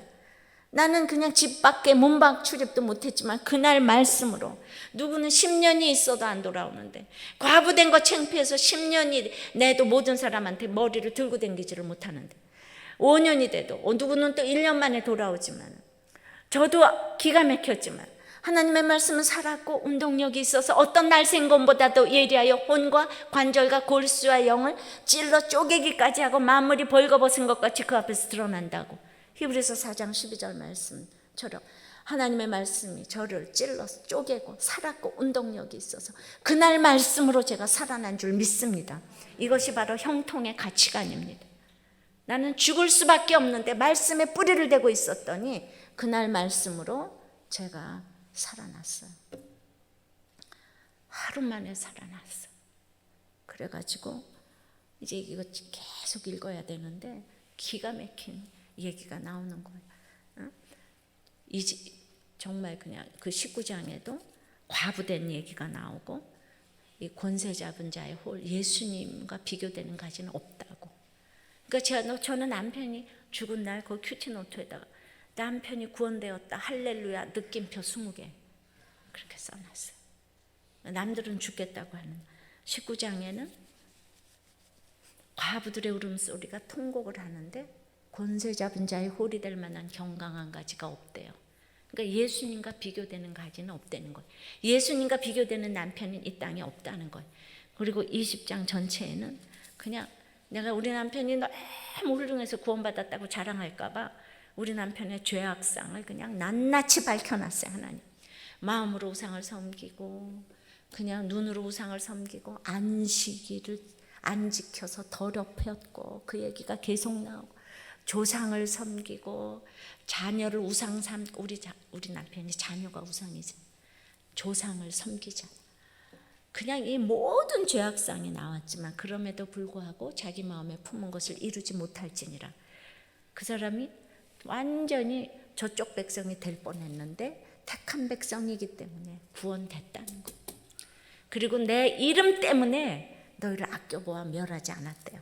그러니까 내가 부족해도 예수 이름 때문에 계속 기도했더니 어쩌면 그 천국 간 날도 이렇게 저기 주일날이라서 주일날 7시 영접했기 때문에 하루 만에 우리 집에 오는데 다 구원의 소식을 듣고 오게 된 거예요. 그리고 바로 교회 옆에 집이 있었기 때문에 나를 모르는 사람도 교회에서 그 일이 발표되니까 교회에서 옆에서 우리 집에 다 들렸다 가니까 나는 문밖 출입을 못했지만 우리 집에 그냥 사람이 문상한 사람이 그냥 막 버글버글. 나는 아무도 나를 못 알아주는 줄 알았는데 병원에서 장례식을 했으면 아무도 못 왔을 텐데 바로 교회 옆에 진짜 하나님의 이름 때문에 내가 다른 사람 섬긴 걸 하나님은 속지 않으시고 이렇게 갚아주신 줄 믿습니다. 하나님 속지 않으세요. 내가 교회를 못 나가게 해도 나는 11조서부터 안 한 게 없어요. 그냥 교회를 못 나가게 해도 난 할 거 다 했어. 그리고 병원에서 전도하고 그냥 헌금할 거 다 하고 앉으나서나 나가면 전도하고 듀티하고 그냥 할 거 다 했더니 하나님께서 그렇게 많은 사람들을 문전쇄도하게 와서 이름도 모르고 알지도 못한 우리 남편을 위해서 베다니가 예루살렘에서 가깝기가 오리쯤 되면 다 문상하신 줄 믿습니다. 모든 것이. 그러고 나서 24장에 가보니까 에스겔 아내를 하루아침에 데려가는 거예요. 그런데도 울거나 슬퍼하거나 그러지 말라는 거예요. 너는 이스라엘 백성의 표징의 선지자이기 때문에 진짜 내가 발바닥도 못 들어갈 에스겔 선지자를 하루아침에 그것도 네 눈에 기뻐하는 아내를 하루 만에 데려갔다고. 우리 남편 하루 만에 데려갔잖아요. 문자적으로도 똑같은 사건이 일어났는데 우리는 우리보다 대단한 사람이 나하고 똑같은 일을 겪으면 그냥 위로가 되는 거 있잖아요. 그러니까 이게 내가 그냥 이게 하나님이 함께 하시는 죽음이 있고 정말 죄에 싹신 죽음이 있잖아요. 근데 에스겔 아내를 하루아침에 데려갔는데 너는 이스라엘 백성에게 이제 사명의 선지자이기 때문에 모든 사람들이 에스겔한테 와서 귀 속에다 대고 사로잡힌 일을 고하게 된다는 거예요. 제 귀 속에다 지금 다 사로잡힌 일을 고하게 되는 인생이 되었지요. 목사님 우리 남편이 속썩여요. 자식이 속썩여요. 그리고 맨날 제 귀에다가 속삭이죠.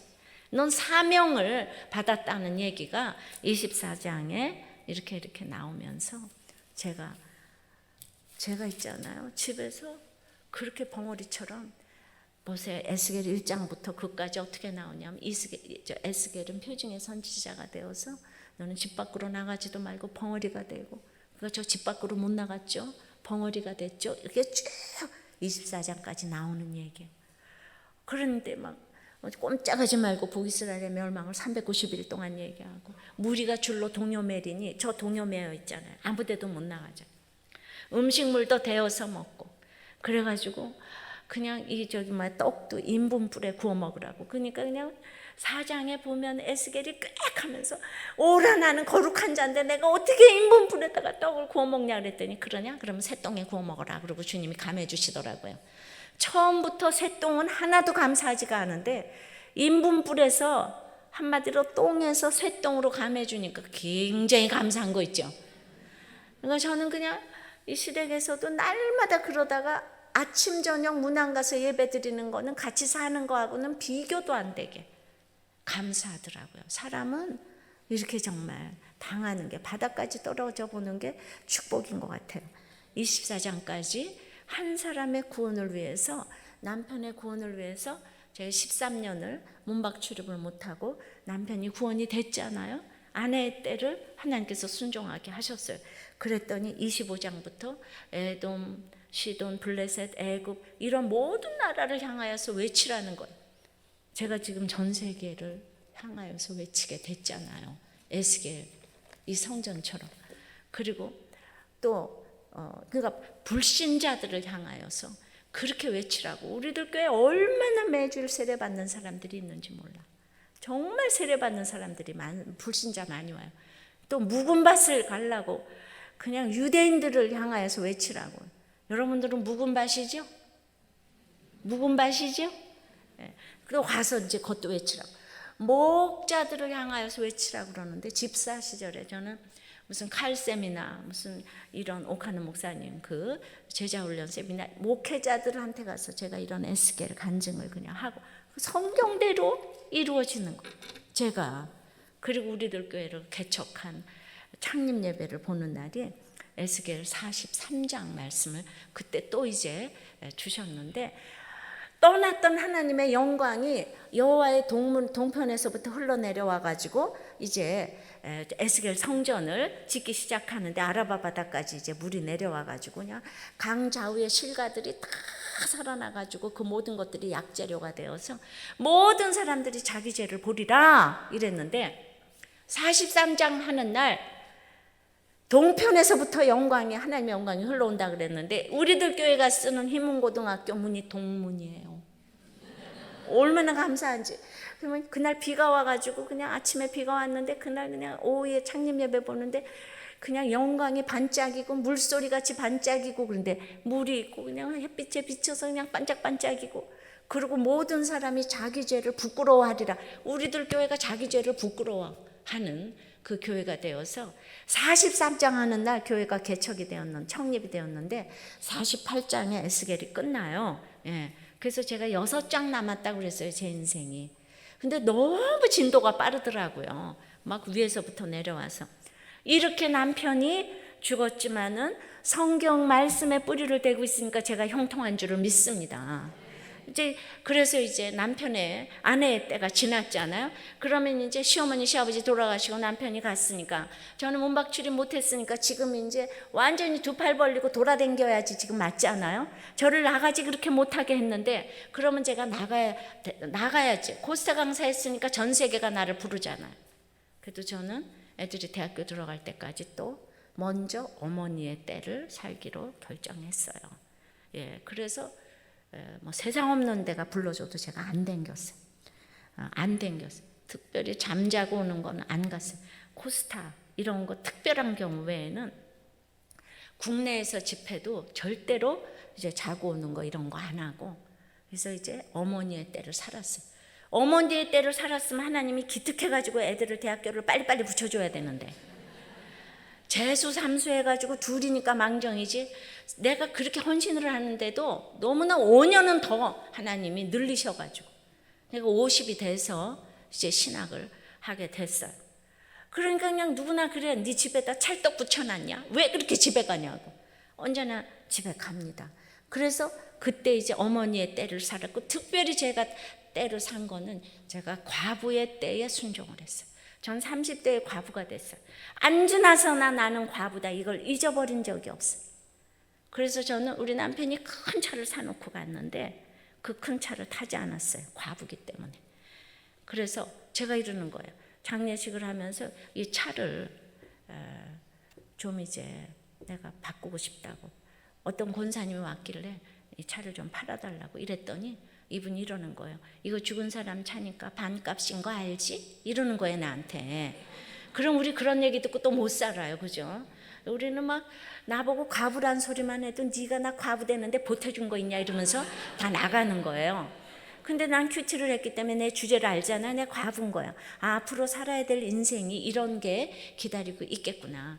그래서 제가 큐티를 해도 하나님이 고아와 과부를 가장 불쌍히 여기신다고 그랬는데 난 고아와 같이 살았고 문자적으로 과부가 되었는데 이렇게 불쌍히 여김을 받는 이때 말씀으로 내가 승리를 했다면 앞으로 모든 과정도 나의 훈련에 포함되어 있을 것을 알고 감사한다고 써놨어요. 그때부터 힘든 일이 왔어도 그 기가 막힌 일에 이렇게 형통케 하셨는데, 그래서 저는 나는 과부구나 이거를 깨닫고 안 지나서나 그래서 그 차를 회사에다 그냥 주고 조그만 차로 그냥 바꾸다 달라 그랬어요. 예, 다른 거 아무것도 안 바라고 정말 그냥 거저 조그만 차를 바꾸다 달고, 그 대신에 차는 왜 있어야 되냐 하면 제가 과부잖아요. 근데 어디 집회를 가면 그 밤중에 데려다 줄 사람이 다 목사 아니겠어요? 그리고 다 남자 아니겠어요? 그러니까 차는 남편이더라고요. 그래서 차는 있어야 되겠더라고요. 그래서 절대적으로 그렇게 과부를 했고, 제가 큐티를 하니까 누구든지 또 와서 이 남편들도 큐티를 좀 배워달라고 하게 해달라고. 그러나 저는 제가 과부기 때문에 50이 되기까지 남자 모임은 인도를 안 했습니다. 제가 교회를 한 것도 아니었기 때문에 이렇게 철저하게 적용을 길러 놓고 왔기 때문에 오늘까지 온 줄을 믿습니다. 다 자기 할 탓인 것 같아요. 모든 것이 자기 할 탓인 것 같아요. 뭐라고요? 나는 김과부라고 언제나 붙이고 댕겼기 때문에. 그래서 이제 지금 전도인의 때를 살고 있지만은 우리들 교회가 왜 부흥하냐고 물으신다면 3년 신학해서 하는 게 아니고 그냥 60년의 인생이 이렇게 지금 그 집회를 우리 이제 교회를 하기에 준비되어진 인생이라고 말하고 싶어요. 그러니까 나의 봄, 여름, 가을, 겨울에 순종을 할 때 열매 맺는 그 겨울의 때가 한번 오게 될 줄을 믿습니다. 다시 시편으로 돌아옵니다. 예. 그래서 그러므로 악인이 심판을 견디지 그 시냇가에 심은 나무가 시절을 쫓아 과실을 맺으며, 그 다음에 뭐 다 같이 읽어보십시다. 그 잎사귀가 마르지 아니함 같으니, 그렇게 순종하는 자는 잎사귀가 마르지 아니함에 축복이 있는 거예요. 누가복음 8장에 이 씨 뿌리는 비유에서 바위 틈에 떨어진 씨는 습기가 없어서 말랐다고 했습니다. 바위는 소나기 몇 번 와서 깨어지지 않아요. 날마다 떨어지는 낙숫물에 의해서 깨어집니다. 촉촉이 적셔지는 그 이슬비에 의해서 깨어지는 거예요. 그 얘기 뭔가 하면 바위 같은 가치관 위에 말씀을 받기 때문에 여기서는 기쁨으로 받지만 이 문을 나서는 순간에 소나기 한번 와서 여러분들 바위가 깨지겠습니까? 그래서 환란이 오면 주님을 배반하는 자래요. 기쁨으로 말씀을 받지만 환란이 오면 배반하는 자라고 주님께서 그 비유를 설명해 주셨어요. 맞습니다.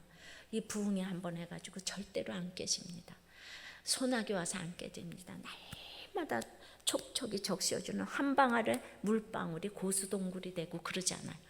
내가 20살에 말씀 묵상 시작했으면 내 가치니까 깨어지는데 딱 20년 걸리는 줄 아셔야 돼요.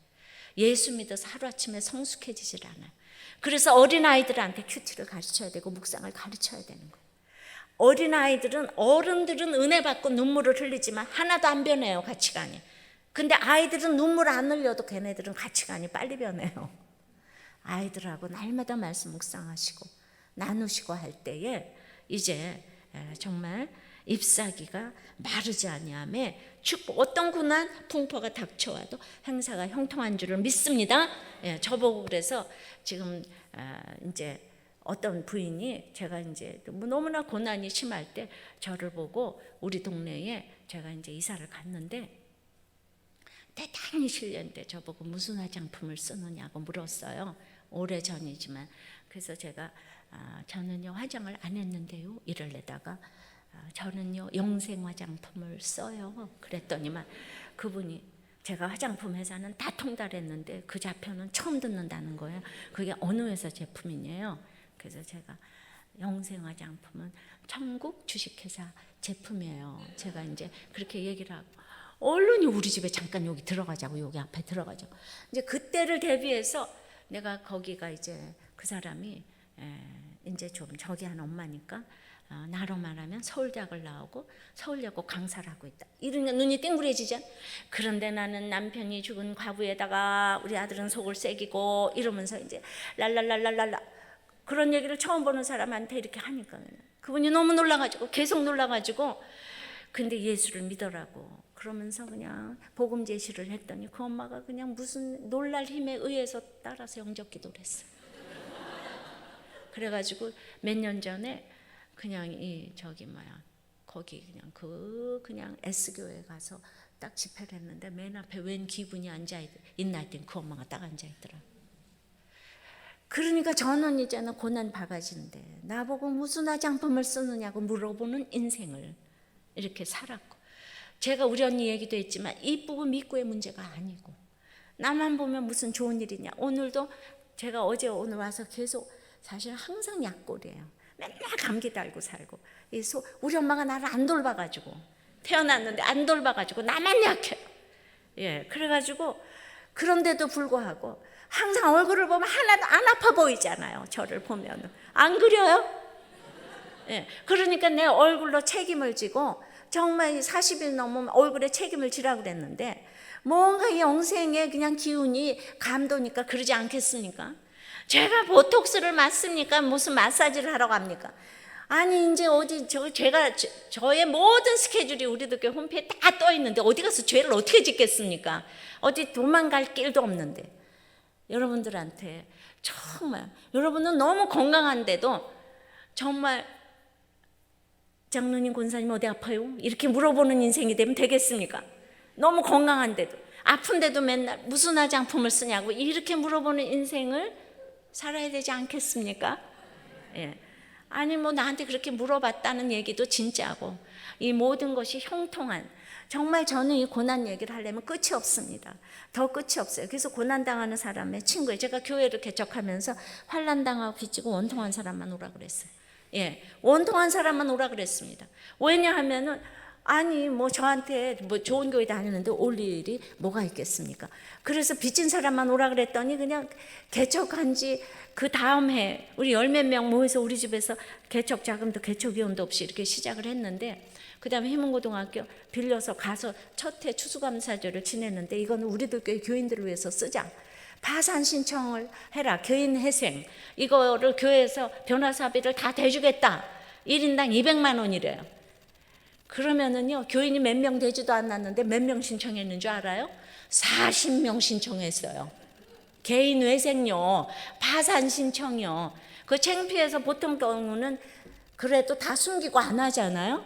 근데 우리 맨날 오픈하라고 그랬더니 그냥 얼굴에 이 철판을 깔아가지고 40명이 신청해서 그 해에 그 변호사비를 다 대주고 그거를 하면서, 그때부터 우리 추수감사절 헌금은 다 우리 교인들을 위해서 쓰는 거예요. 교인들이 다 가져가는 거예요. 이름 적고 다 가져가는 거예요. 예, 목장하는데 쌀 없으면 쌀도 갖다가. 그러니까 우리가 빚이 있는 것 같은데 저희는 판교에 가장 또 요새 부촌으로 꼽히는 판교 제일 보이는데 성전을 빚이 없이 지었다는 것입니다. 빚이 없이 지었다.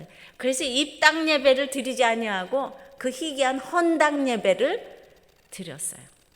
그러니까 그냥 정말 내가 하나님 앞에 드릴 것만 있고 사람들에게 줄 것만 있는 인생을 살면은 그 다음에 다 이렇게 회생 신청했다가 살아나서 잘 살아지게 되니까 얼마나 교회를 위해서 없어서 못하지, 있으면은 못하는 사람이 없는 거죠. 그래서 헌금하라는 소리도 안 해요. 진짜로 없어서 못하는 걸 내가 알아요. 온 전심으로 이렇게 다 하니까, 예, 정말 하나님은 하나님 마음에 합한 자를 쓰시는 줄을 믿습니다. 그러니까 형통한 거예요. 내가 뭘 때문에, 그것 때문에 무슨 뭐 교회 때문에 힘들고 그러면 내가 목회 안 하게 생겼으니까 하나님 내 수준을 보시고, 만약에 누가 나를 힘들게 하면 나는 절대로 안 하게 생긴 걸 하나님이 아시고, 그래서 저를 이렇게 힘들게 하지 않으셔서 빚쟁이들만 오라 그랬더니 도리어 하나님께서 빚도 갚아주시고 교회도 이렇게 헌당케 해주신 줄을 믿습니다.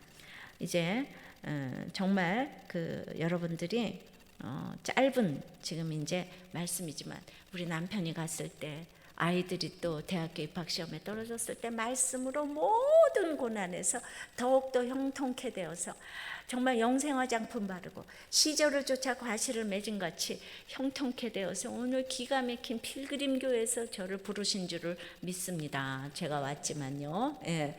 그래서 정말 저 출세하지 않았습니까? 예.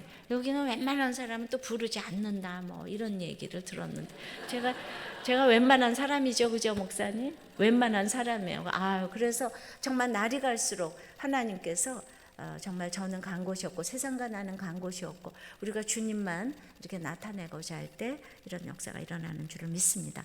아무쪼록 형통케 하시는 하나님을 붙잡으시고 말씀 묵상하여서 가정 중수가 일어나는 여러분들 되시길 바랍니다. 다 같이 기도하겠습니다.